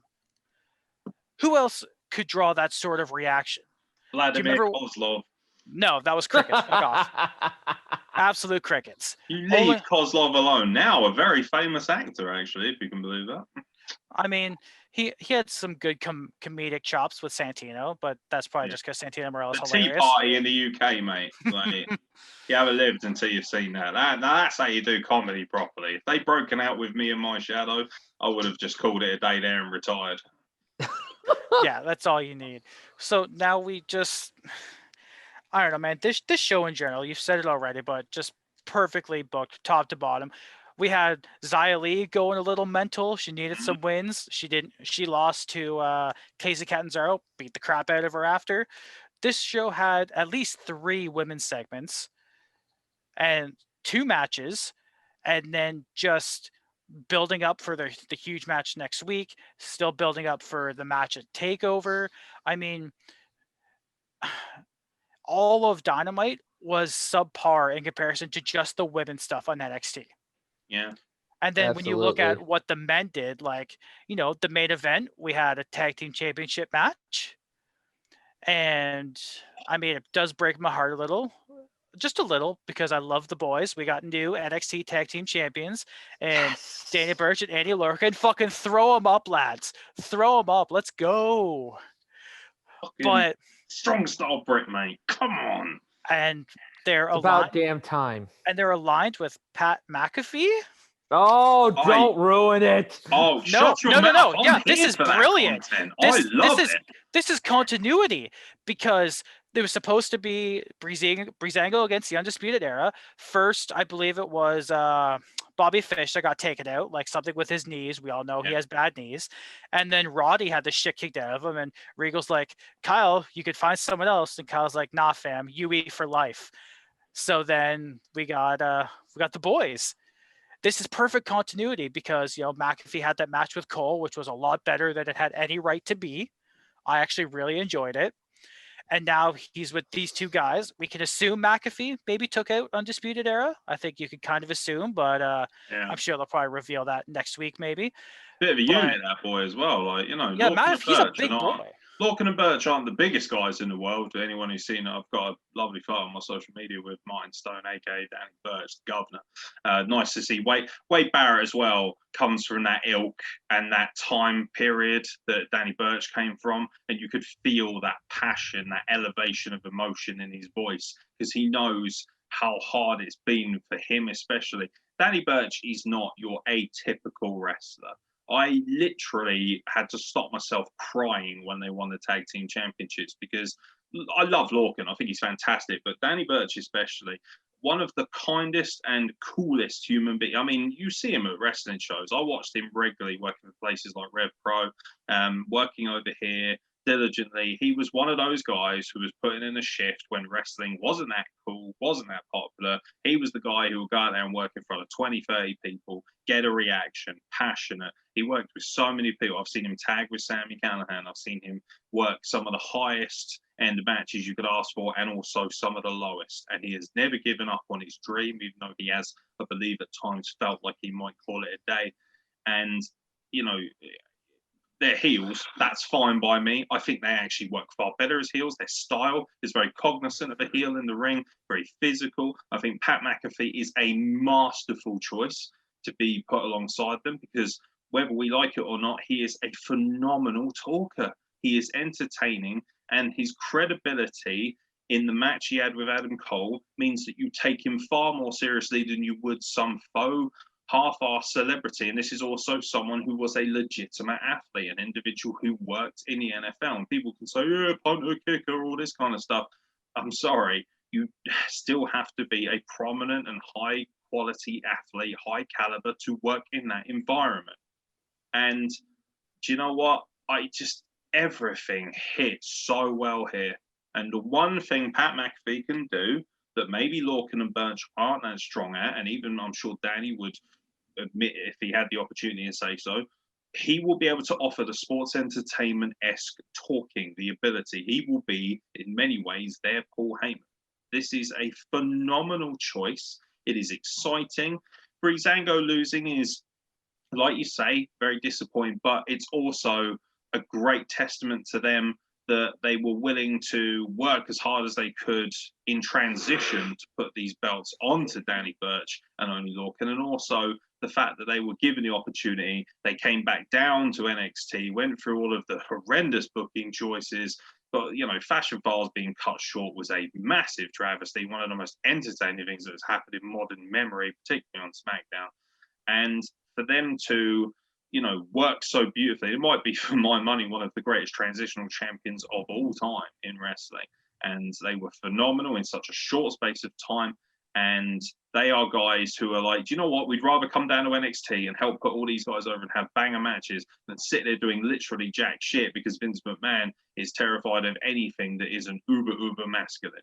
How someone like Lars Sullivan can find himself in a prominent position, but these two couldn't for so many years, is a fucking embarrassment and a testament to the fact that WWE's booking can be just as atrocious as AEW's at the best of times. But this is such a feel-good moment. And it wasn't like, there was so much to dig into with this as well. There were literally, we're in trick or treat season, plenty of treats available here and plenty of tricks available too.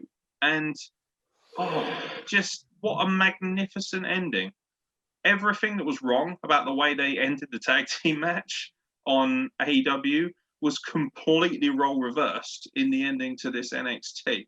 Honestly, it's for anyone who, particularly being British, being so passionate about British wrestling and that independent scene, how you couldn't be emotionally moved to see Danny Burch finally achieve something as special as that is, you'd have to have a heart of stone, or mind stone, as he's called on the British independent scene. This is an awesome time to be a British wrestling fan if you like Danny Burch, and it's an awesome time to be a fan of NXT because they don't seem to be slowing down. And the funny thing is, while AEW are obsessed with banging on about ratings and demo gods and everything else, NXT is just very slowly working hard, working away. And you know what's great?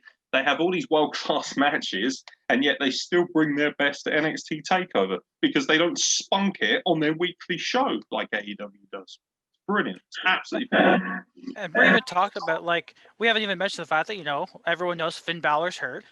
Their NXT champion isn't on the show, but they're still having these, 4-star matches every week.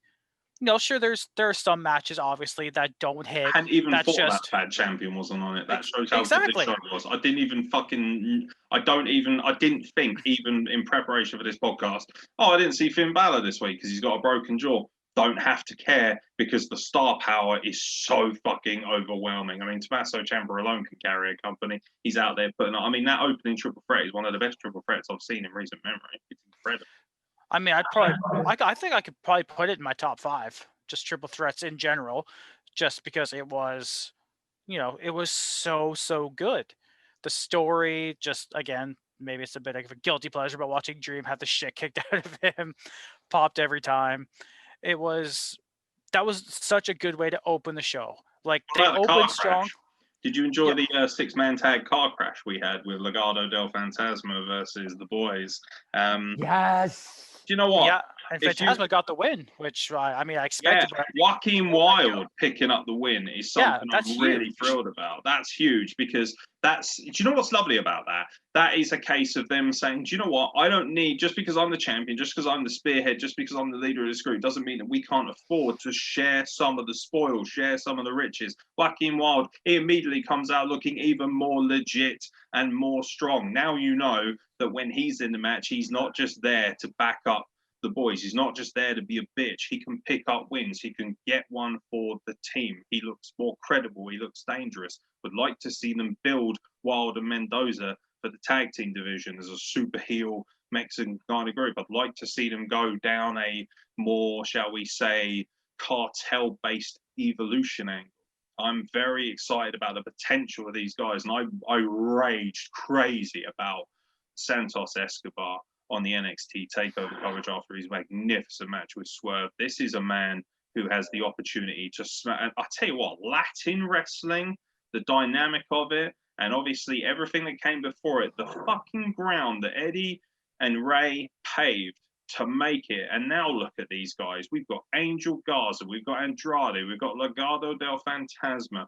There's just an absolute spoil of, spoil of riches when it comes to Latin wrestling. The identity of it is all over WWE, and it is so well done. Never, ever turn your nose up at the Latin heritage and what Mexico and Latin America in general has given to the wrestling scene. And this is another level and another layer to that, to be brave enough to turn up, to take off your mask, and to attach yourself so emotionally and so willingly to this gimmick, and to make it work the way it does, to dress the way they do, to present themselves the way they do, and yet still go in the ring and present that lucha fire, that difference. Lucha isn't about flipping around like a lunatic. It's about an identity. It's about the way you present yourself. It's about the way you wrestle. It's not about flipping. It's about the way you look, body shape, body form, culture, history. People like Angelica are a good example of that. Someone who's truly learned that example. Penta is a great example of that. Someone who's a hybrid athlete, someone who's adapted from his time in Japan. Ray Phoenix, although an insane high flyer, there is method to being a luchador. There is always method to that. There is method to being part of that lucha heritage. Luchador, lucha libre, lucha athlete. These are all different things under the same umbrella. And I'm fucking thrilled. And I love the carnage of this match. And also, shout out to Jake Atlas, somebody who a lot of people have been giving a lot of grief to. I've seen a lot of people giving him shit online, saying he's boring, he's got no fucking potential. That's been the idea. The idea was, with his gimmick, he's a bit of a whiny little bitch. He's a bit too nice. Now he's like, look at the fire in him. He's grabbed the champion. He's screaming at him, I want your belt. I'm coming for you.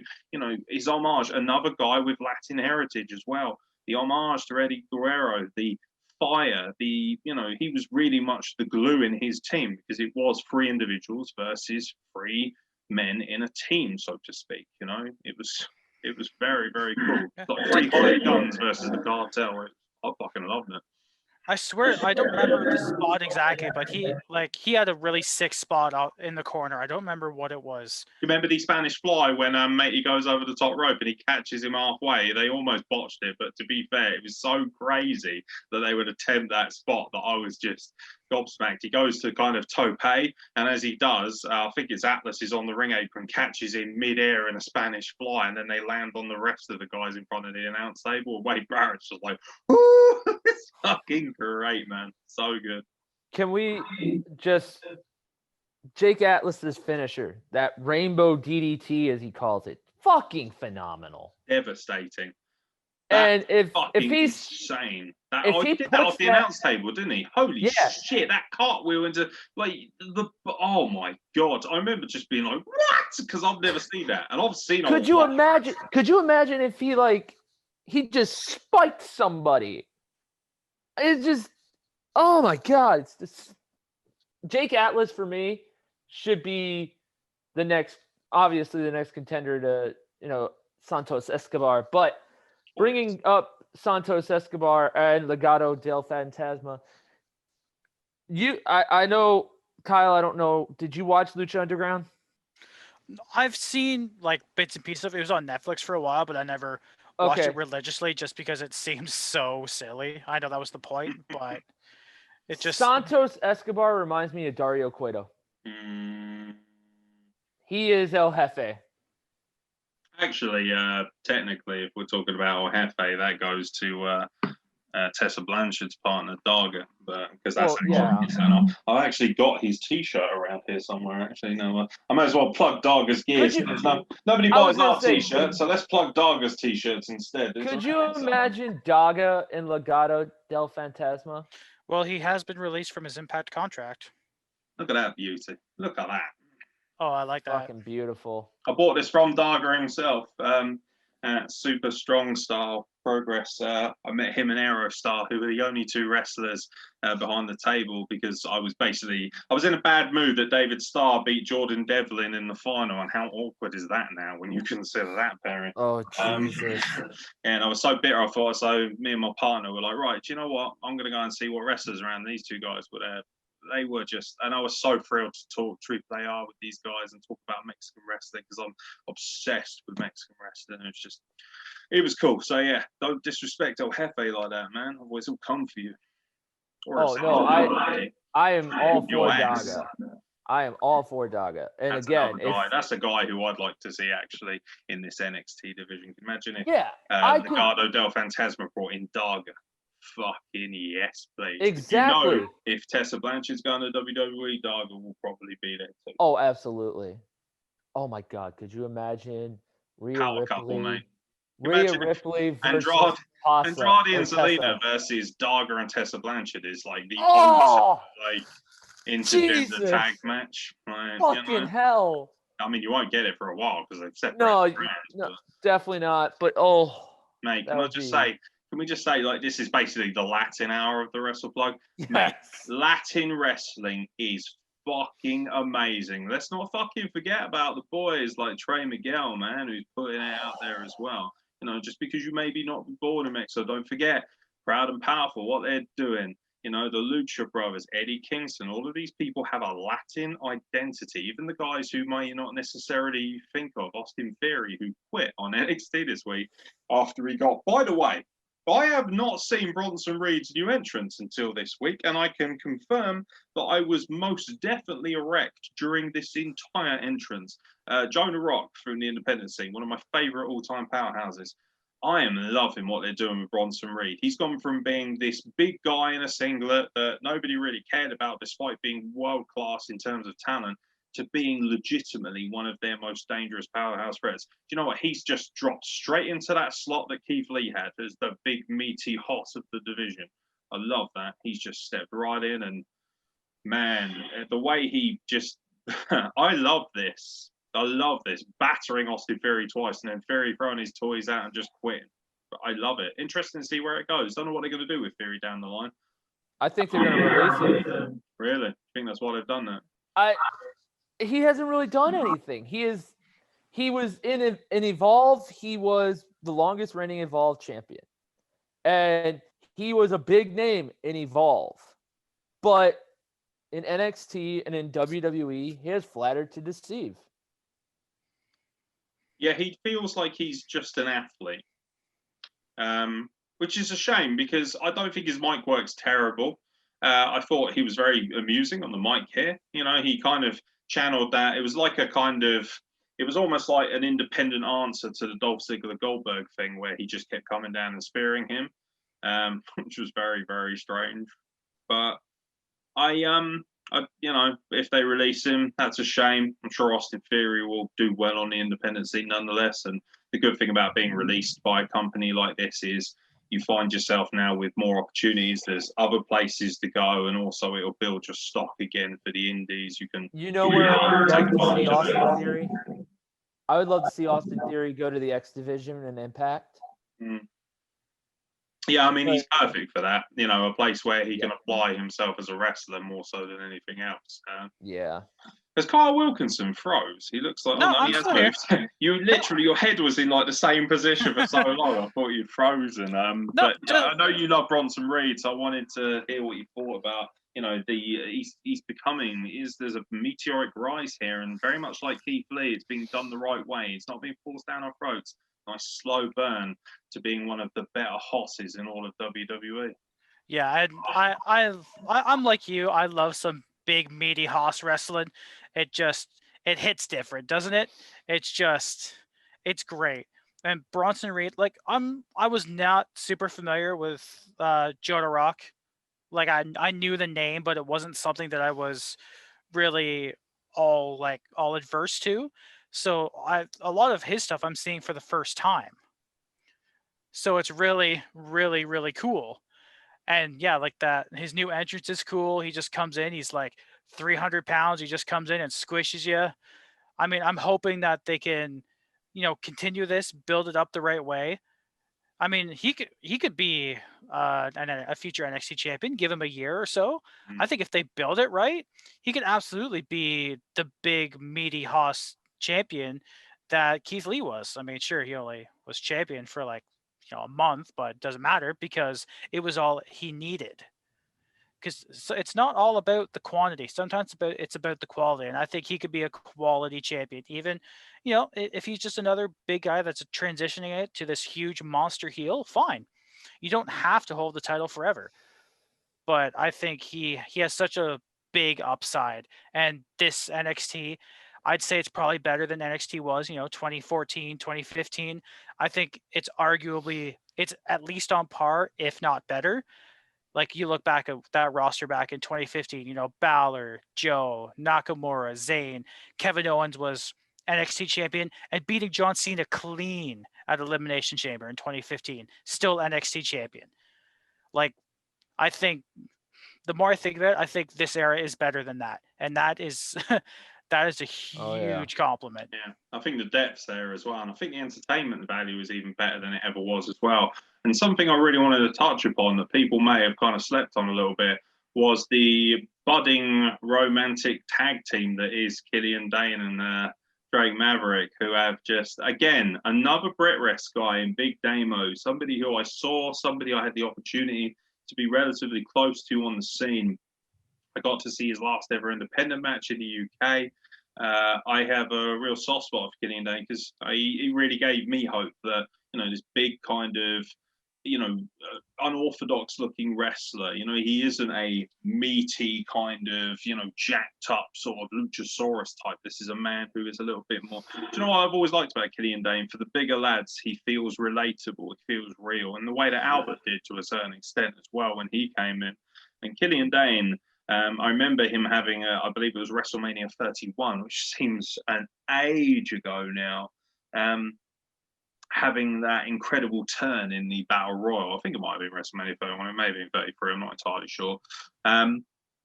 Just this incredible ability, and he kind of got lost and left behind in the sanity thing. And the one thing that I love about NXT is if you don't work out on the big main roster shows like the Raws and the SmackDowns, because I think this is on a par now. I think this is a main roster product now.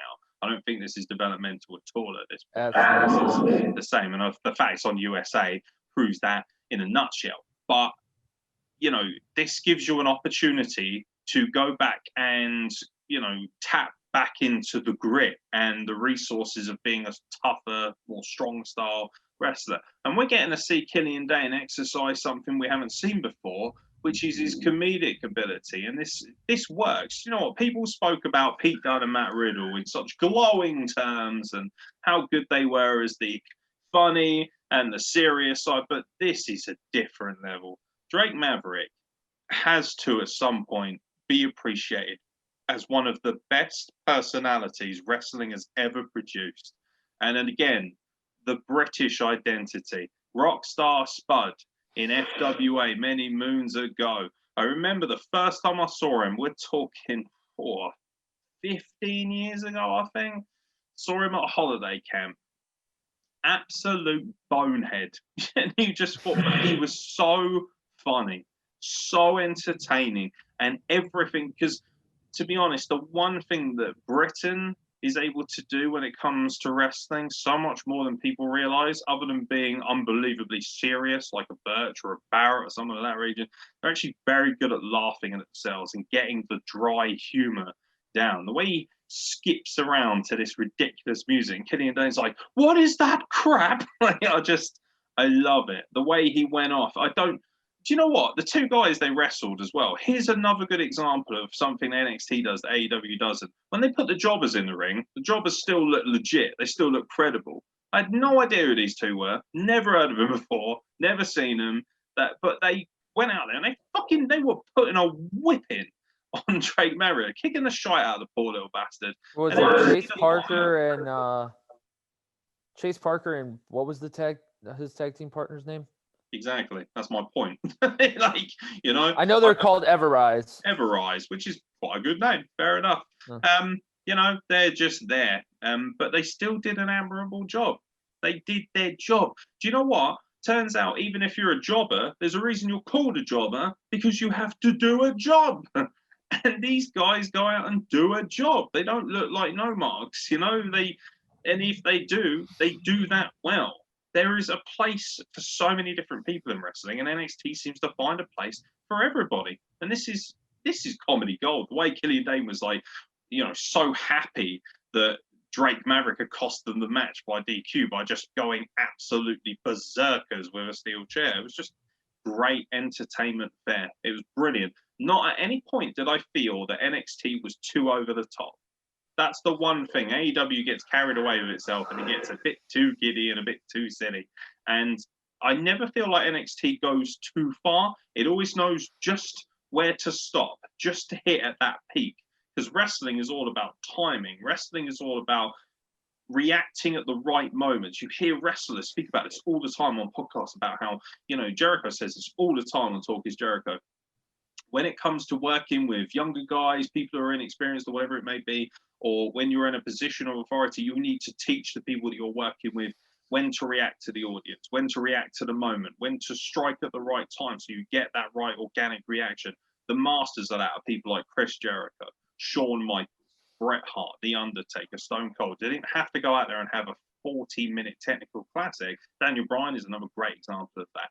Guys who know when to hit the moves at the right time, not just chuck 55 moves in every minute like a young bucks do. That's what makes the difference between being brilliant at this and being okay at this. And this is where NXT and the WWE machine thrives at its best, because it teaches wrestlers from the get-go, this is about creating timing, moments, organic opportunities, making people believe, making people feel they have something there because of their discipline, because of the big machine that they are. There is a responsibility to always do the best that you can, and maybe it's not as loose, maybe it's not as cool, maybe it's not as chummy backstage as AEW is, but I tell you what, the professionalism, when it's done correctly, and we hear the good side of WWE's professionalism, is absolutely unmatched in the world of wrestling today. I hate to do this, but I gotta get going. I gotta go to work.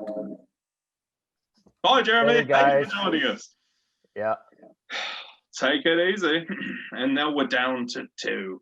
So, Mr. Wilkinson, now that Jeremy Miller's buggered off, we can give you the genuine prediction. So, anything else you want to talk about in terms of NXT and AEW before we preview a very big week, actually, in terms of shows? Your microphone's not working, buddy. Sorry, I keep myself muted, so I don't blame you. I don't blame you. But let me try that again. We've gushed about NXT enough. I think we gave Dynamite the shit kicking it deserves. There's SmackDown tonight. We have Bound for Glory on tomorrow, actually. Tomorrow night, yeah. Yep. We've got Hell in a Cell on Sunday. There's a lot of wrestling coming up in the next 3 days. Yeah, we're going to be very, very busy. So I'll tell you what, mate, we'll go quick fire and then we'll get out of Dodge, shall we? So let's start with Bound for Glory, seeing as that's first in line, because obviously you don't want predictions for SmackDown. I'm sure that Roman Reigns and Jey Uso will entertain us beyond belief, and that's what we all care about. So Bound for Glory 2020. Yes, indeed. This is essentially Impact Wrestling's WrestleMania. I believe, it is on pay-per-view. I don't know how to access it personally. I know you can watch it on TV. I think I saw something on Twitter that Impact Plus is free this weekend, so we might be able to get it that way. I'll have to look into it a little more, but I think that's what I saw. Well, if we do even find any details on that, I'll be sure to put that on all the social medias at WrestlePlug across Instagram, Facebook, and Twitter. So we'll make sure that you guys are in the loop if you are watching this before Bound for Glory takes place. So let's quickly throw some rapid fire predictions in. The Rascals, Des and Wentz versus the Deaners, Cody and Cousin Jake in a tag team match. I got to go with the Rascals on this one. I like the Deaners. I think they're funny, but I gotta go with the Rascals on this one. Yeah, I'm going to go with the Rascals as well. They're my boys. I love the Rascals. They're cheeky little monkeys and, frankly, one of the most underappreciated and underrated tag teams in the history of wrestling.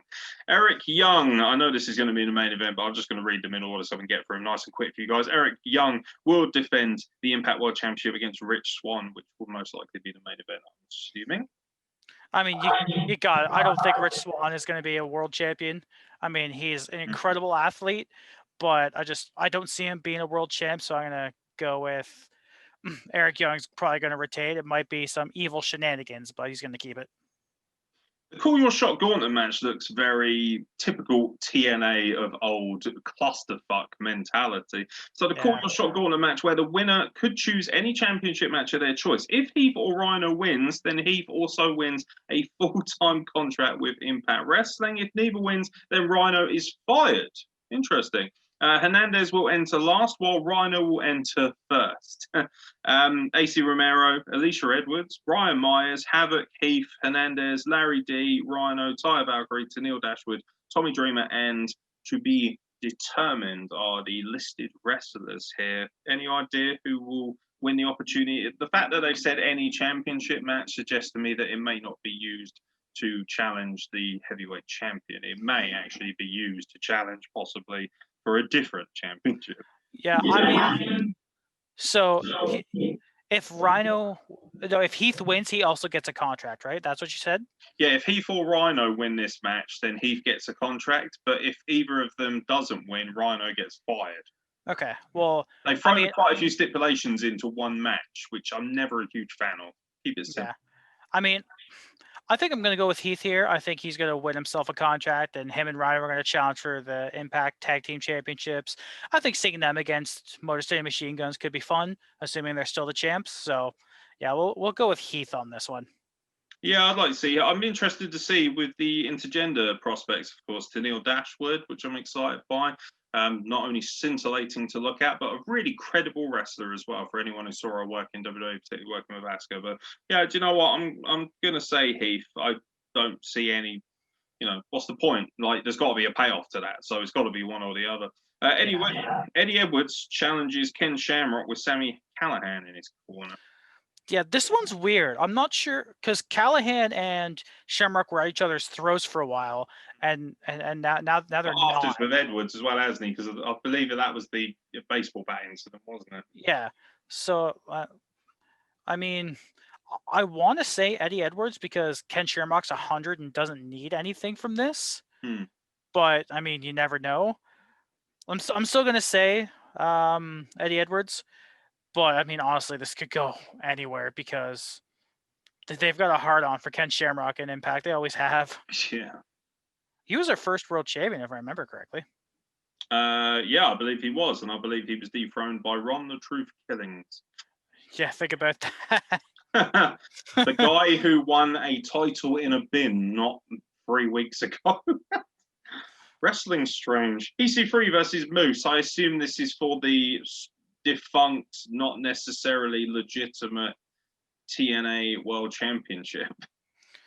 Yeah, I mean, I think I don't remember if EC3's wrestled. I think he's had one match so far, if that. I mean, I'm gonna go with EC3 either way. Just the narrative that EC3's had going right now, like the kill your past to move on. I think that's been pretty fascinating. So I think he's probably gonna take the win on this one. The six-way intergender scramble match for the Impact X Division champion, Rohit Raju, that's gone over my head, defends the title against Chris Bay, Jordan Grace, TJP, Trey Miguel, and Willie Mack. I think they might actually give it to Jordan Grace this time because she got a pinfall victory over the champ 2 weeks ago.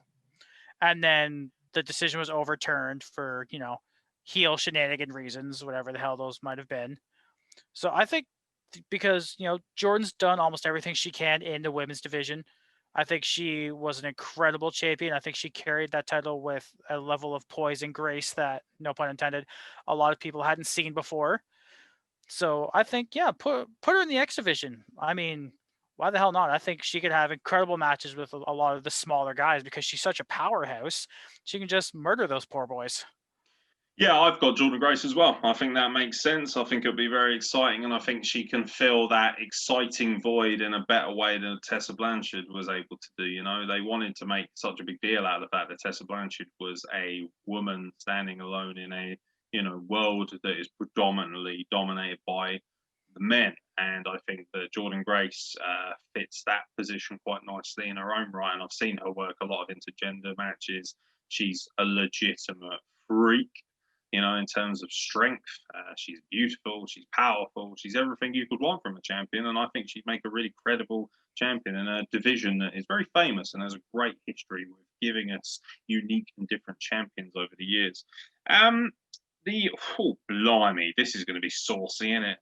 4-way tag match for the Impact World Tag Team Championship. The Motor City Machine Guns, Alex Shelley and Chris Sabin defend against the Good Brothers, Carl Anderson and Doc Gallows, the North, Ethan Page and Josh Alexander, and Ace Austin and Madman Fulton.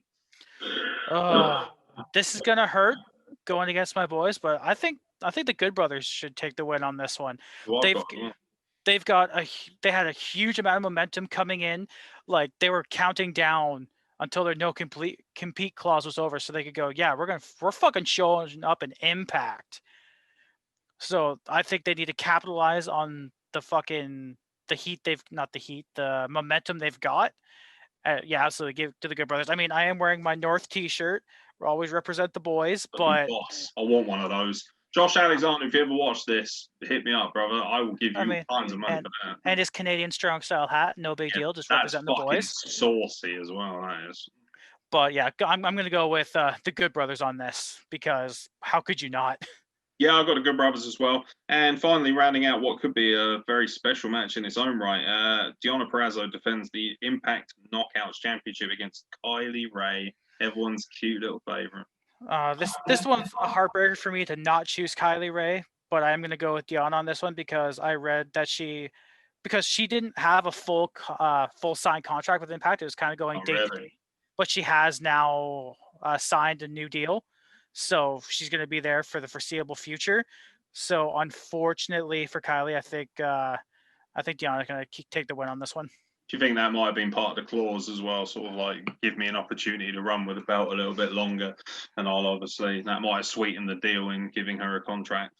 I mean, she beat Jordan Grace for it, and she had been a dominant champion. So I think they're doing right by Deonna this time because, let's be honest, she's a great worker and was not getting all her due in NXT or just WWE in general. So, I'm happy for what she's doing. So I think she should keep going. Yeah, I'm going to stick my neck out actually and say Kylie Ray wins. I think you're braver than I am. Yeah, I like the idea of an upset every now and then. I think it's a really good feel-good story. And Impact's quite good at giving us feel-good champions. They like doing that. They've done that many times over the years. So, but either way, I expect this to be a real sleeper hit for this show. Let's switch gears. Right now, I believe there are only 4 matches that are actually set for Hell in a Cell, or at least that's what it. I believe you're correct. Yeah, according to their Wikipedia. So this shouldn't take long at all. Jeff Hardy versus Elias in a singles match. Arguably the match I could care about least this weekend. Yeah, I don't care, but I'm going to go with Elias. I really like Elias. I kind of always have. I mean, sure, some of the stuff has been a little but let's be honest, at this point in Jeff Hardy's career, he should be, doing the favors for the younger guy. So I'm going to give it to Elias. Yeah, that's how it feels. They got the Intercontinental title off Jeff Hardy, so there's no real big deal if he loses at this point. Jeff Hardy's there to make up the numbers very admirably. He'll no doubt go in the Hall of Fame one day. But yeah, I've got Elias winning this. Hell in a Cell 3, I have to say, top quality Hell in a Cell matches. These all have the potential to steal the show. These all should be high quality matches. WWE Championship match, Drew McIntyre once again defends his title against Randy Orton, who is on a tear and is probably more motivated than he's ever been. If Randy doesn't win here, the rivalry needs to end. But I've also said that, 100 times before. So I'm still going to go with Drew. I think he's having an incredible run right now. And he'll, he's going to retain it on this one, I think. Yeah, every single time they've wrestled each other, I've picked Randy Orton because I assumed they were going to, because WWE loves to cut the legs off of people I like. And I just thought that it was naturally the progression of things. However, if Randy Orton wins this, then surely Drew McIntyre is going to get another bite of the cherry. And you can't really do that and have Hell in a Cell on the rivalry. So I'm going to switch sides now and pick Drew McIntyre to retain and move on. And, he'll probably drop his title at WrestleMania. That being said, now they'll probably switch it around and Randy Orton will win. But I do quite fancy, as a real big dark horse shout out, Edge to return at this show and cost Randy Orton Hell in a Cell. That's my big shout out. Oh, I'd like that. That's saucy is what that is. Yeah, I'd pay good money for that. The SmackDown Women's Championship will also be on the line in Hell in a Cell as we get arguably what could be the culmination of a spectacular women's rivalry. Bayley defends against Sasha Banks. Yeah, I know this match is going to happen, but I don't think it's air quotes official yet because Bayley didn't sign the contract last week. No. But something's probably going to happen tonight. I don't know. Maybe Sasha will bust open Bayley and sign it with her blood or something. I don't know. Because that's honestly, if this rivalry was going on in like 2002, that's what would happen. The blood, but they won't do that because it's PG. But no, I think they're spunking this match too early. I don't think it should be happening at Hell in a Cell. At the very least, it should be at Survivor Series, just because it is a big four. But so for now, Hell in a Cell in one of those pay-per-views.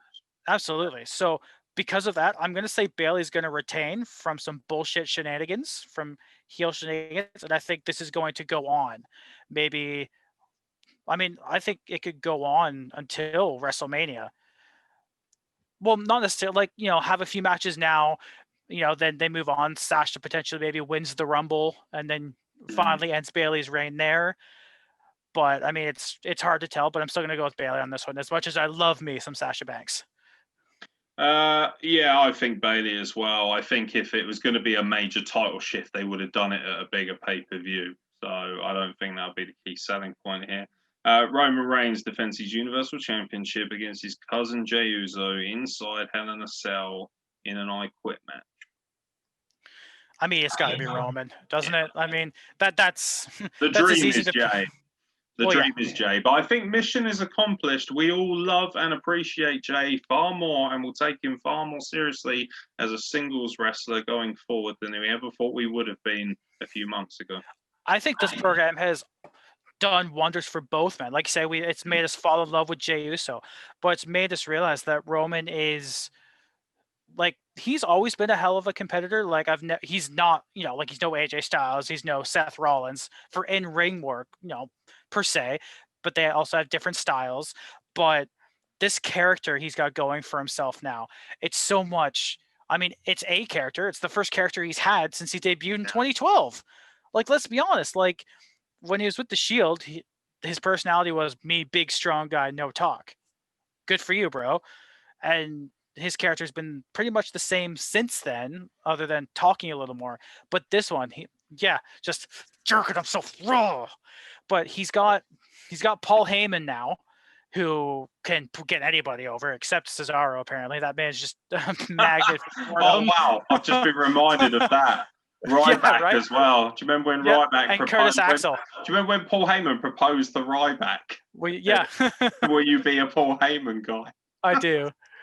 Yeah. I mean, some guys he just can't. But I mean, Roman already had the star power, and now he just has the mouthpiece to do it. And to his credit, Roman's been cutting some really good promos himself too.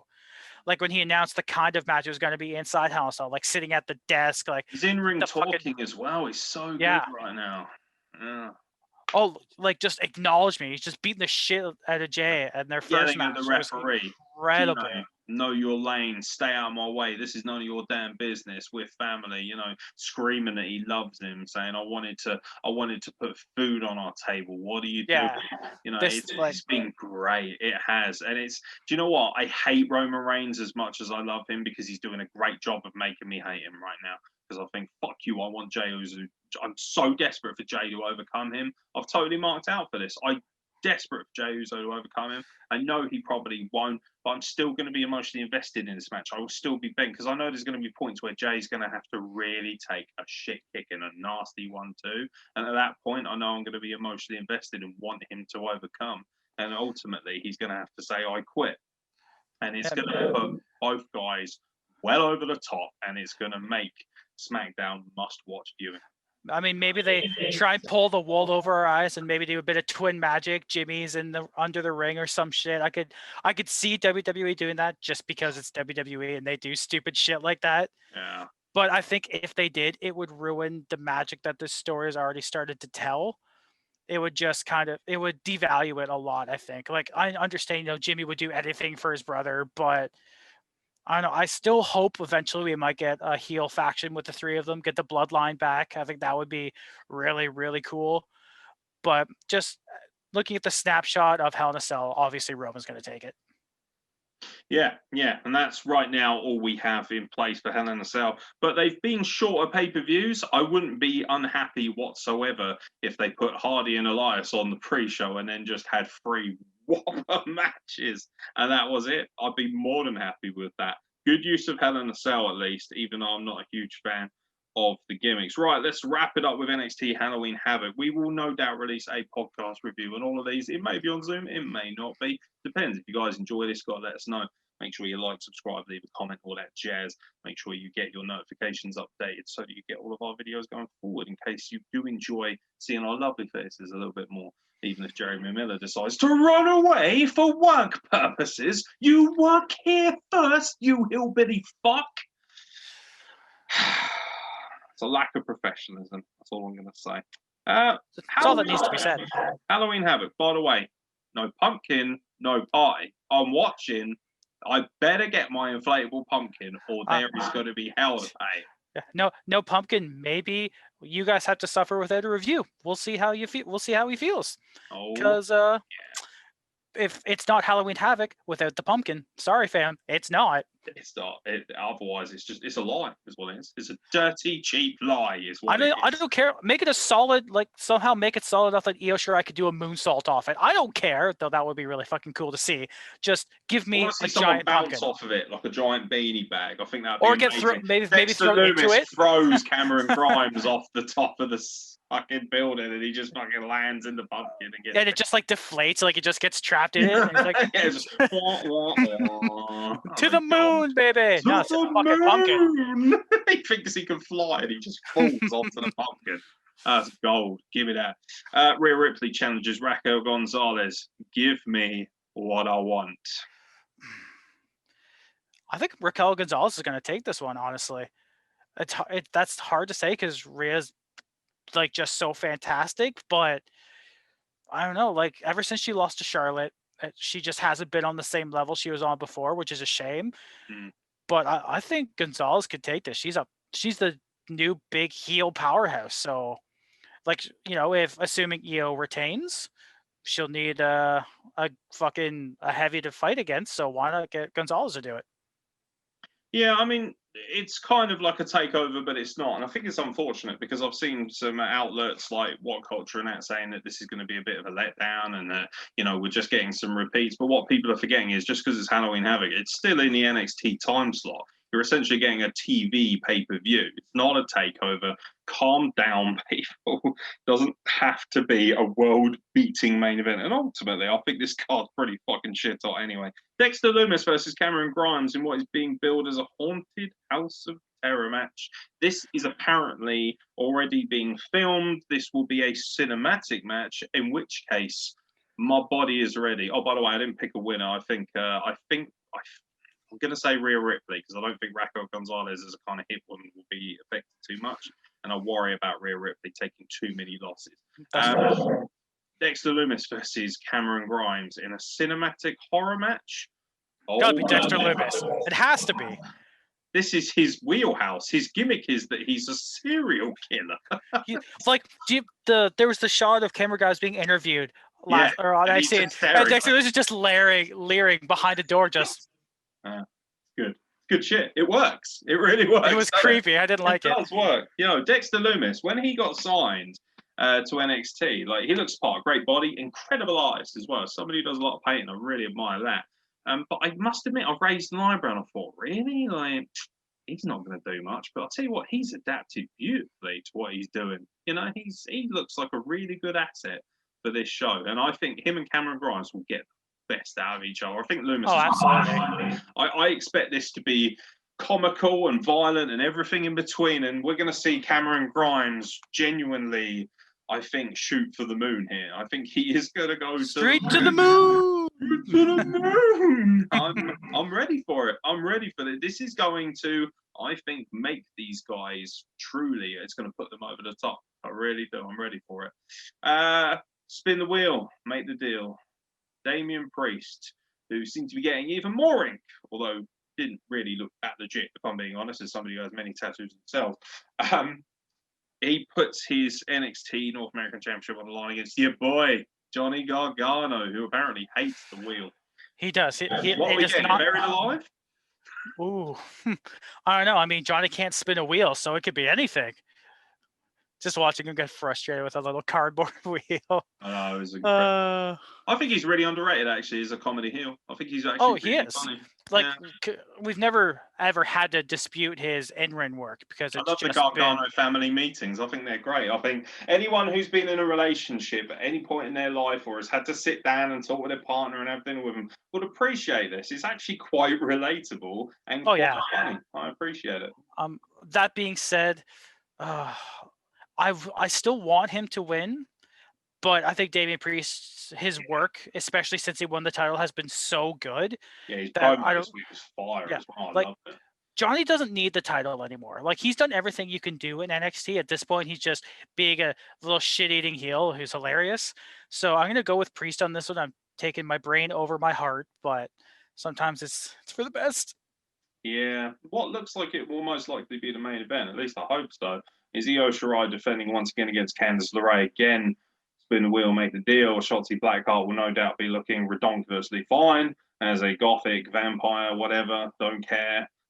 Bring on the tank as well. That will hopefully be a thing.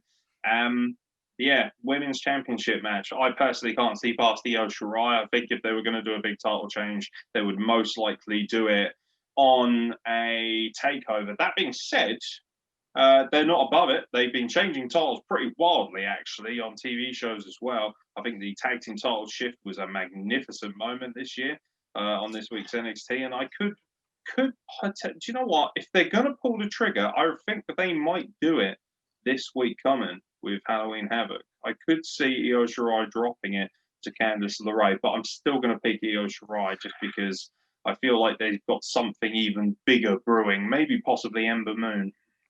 Yeah, I'm going to stick with you on this one as well. Just going against Mr. and Mrs. Wrestling is always really difficult for me just because I love them so much. Yeah. But no, I think if Candice is going to win, they're going to do it on a big stage. They're going to do it at probably the takeover before Survivor Series, assuming there is one. So Io's going to retain now. And then, I think she's had an incredible reign so far. She's had great matches every single time she's defended that title. So, yeah, might as well keep the belt on her. But random thought, do you think Regal might announce anything to do with Balor next week? Because I know he said he was going to give him some time. Do you think he's going to do that on Halloween Havoc, or should he probably wait till the following week as to not take away from the Halloween festivities? Yeah, I think they want to try and have a bit of fun. And obviously, whether WWE wants to try and pretend like they're not, they still want to make sure that they send their message across when it comes to the Wednesday Night War. For me, it's more about the pride than it is ratings.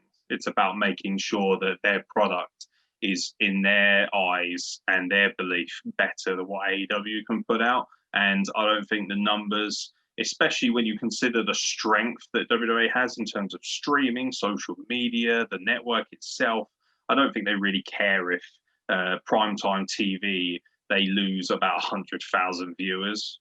to AEW, because I have no doubt that they'll make that back tenfold via their social media channels and the network itself. So I don't think it's that big a deal, but I believe that they want to have a bit of fun here, and they also want to make sure that they challenge. And let's be honest, I'm looking at these two shows right now. I don't know what I'm going to get from AEW Dynamite next week. Most likely the semi-finals of the knockout tournament. So obviously Ray Phoenix versus Kenny Omega is definitely something that I want to see.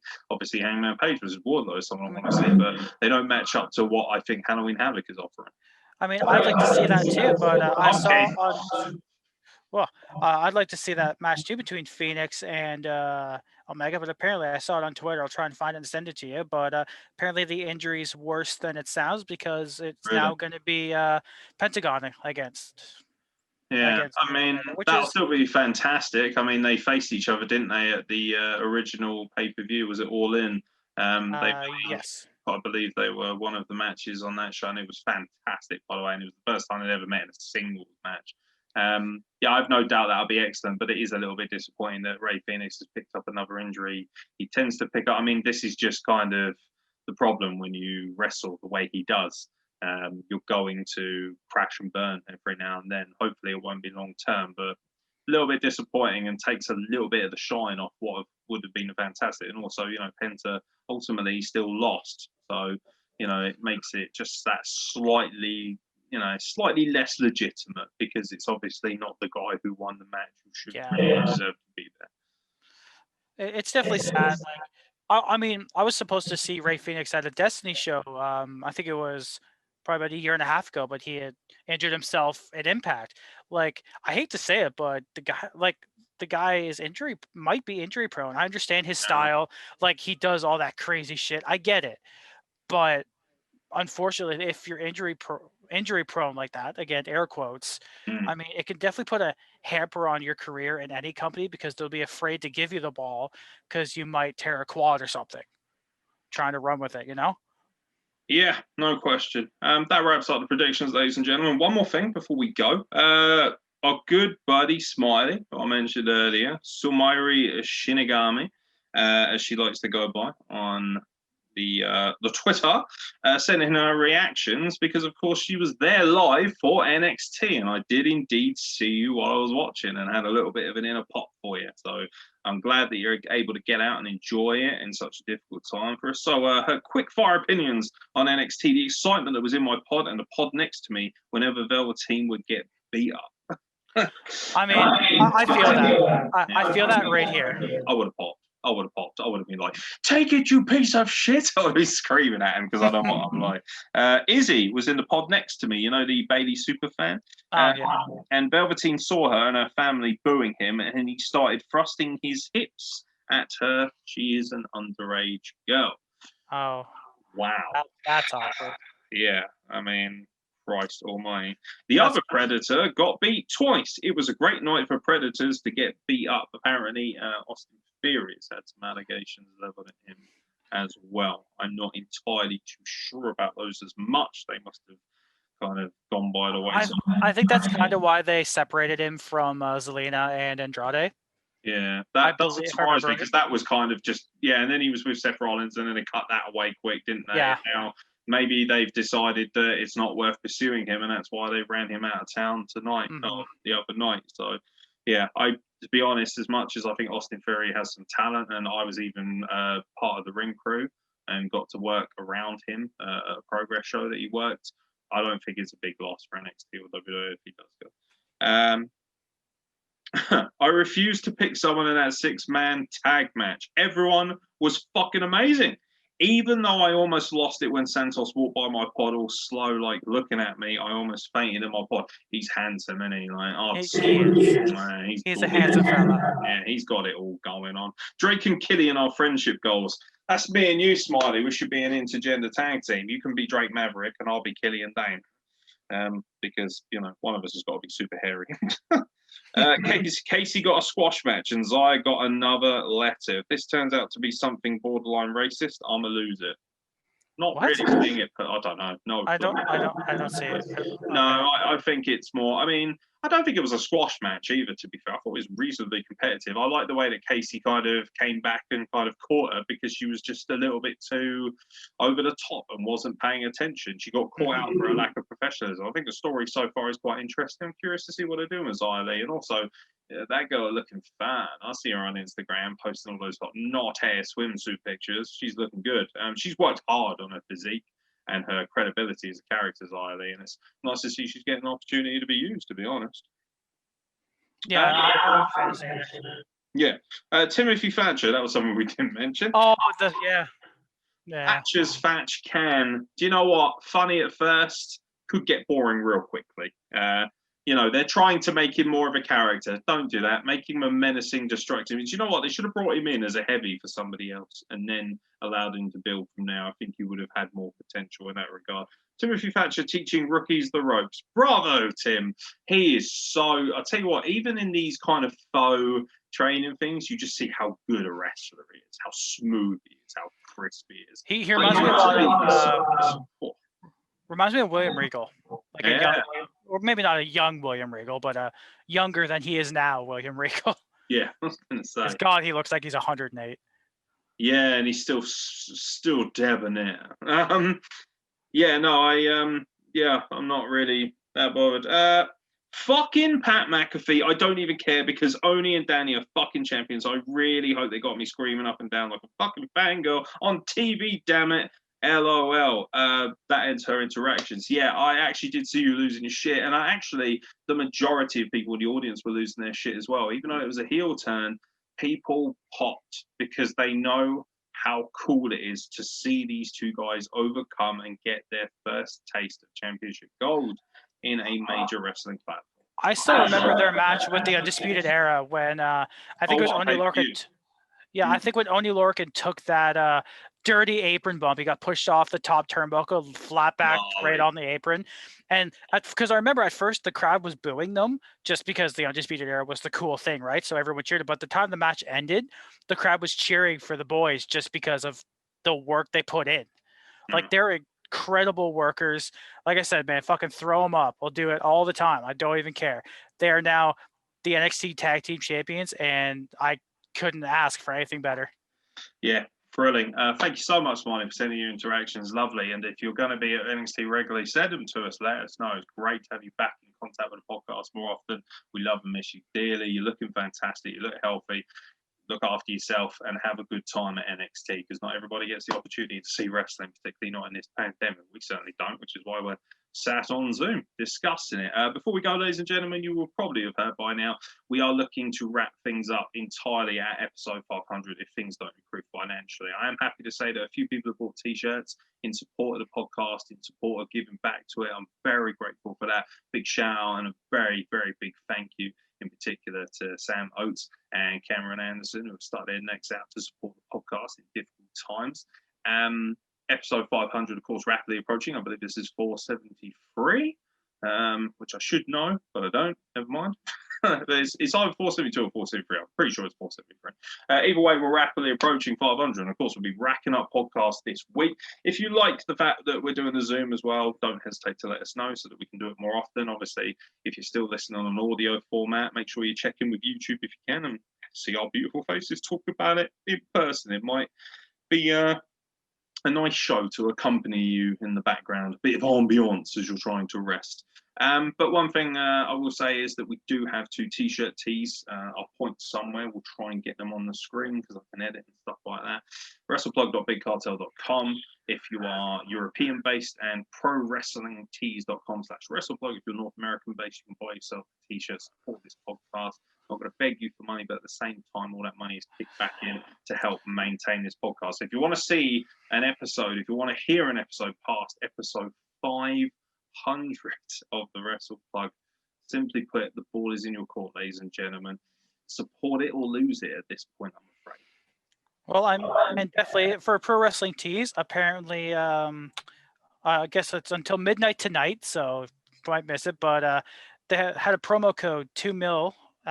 Because they've sold 2 million units, so it's 20% off everything until midnight CST. so that I'm not great at time zones, so it might be 3 Eastern Standard, maybe 8 a.m. BST. Is that the West Coast time? That is. No, Oh, West Coast CST. is PST, so this is Central Standard Time. The So it Americans. it might be maybe an hour or two, because I know the West Coast is 3 hours behind me because I'm Eastern Standard. So this might just be a couple. I don't know. If you hear this before the end of the day today, go to Pro Wrestling Tees. It'll be you can get stuff 20% off. Buy both designs. Do it. Send him money. Yeah, even if you do miss the sale, which you most likely will, I very much doubt anyone will see this beforehand. Check it out. It's reasonable, very low, and particularly if you order it from the appropriate website, the shipping and handling charges are pretty low. We tried to keep the price down to the lowest possible as well.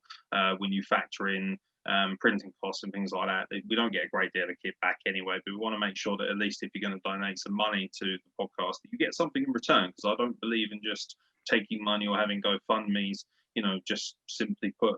The job obviously went to the wayside in the pandemic, as it did for a lot of people. It's very difficult. I'm not saying that I'm the only one in said position, but obviously a lot of content to be created. We'd love to create more going forward, and obviously you guys can help us with that and provide us with the opportunity to do so. So thank you so much to everyone who's chipped in so far. Hopefully some of you will more, and I will be endeavoring as well to ensure that every single person who buys a WrestlePlug t-shirt from now until the end, I mean, you could wear this lovely little beauty here. As you can see, they're well printed. We've got loads of different designs, and we can also cater to you as well. If there's something that you see but you would like it in a slightly different style, let me know, and I can certainly cater to that. But I will also be ensuring that every single person that buys a tee gets a fresh, authentic, and customized piece of art for free, courtesy of myself, just as a little kickback and say thank you. So now is a good opportunity to buy yourself a t-shirt and support the WrestlePlug. Carl Wilkinson, thank you very much for adorning our screens with your gorgeous beard, you maple leaf magician, you Duke of Diabetes, the man of pure beauty, the Ontarian otter himself. Thank you very much, sir. This was really cool, just to actually get to go face to face. I think it's actually really neat. If you guys like this, tell everyone, tell your friends. I'm going to assume you guys have friends, so go tell them. What are these things you call friends? I mean, that is a very good question. I have better friends on Zoom than I do in real life. That's real testament to me. Terrifying. Wherever you are in the world, make sure you stay safe. Make sure you look after yourself. Practice social distancing. Excuse me. Don't forget to check your balls in case you were listening to one of the older podcasts. But this has been an absolute whopper. I will endeavour to try and cut it up in places. But if you have listened to the whole thing in full, I'm incredibly thankful for that. I love you dearly. Look after yourselves. Take care, and we will catch you very soon for more content from the WrestlePlug.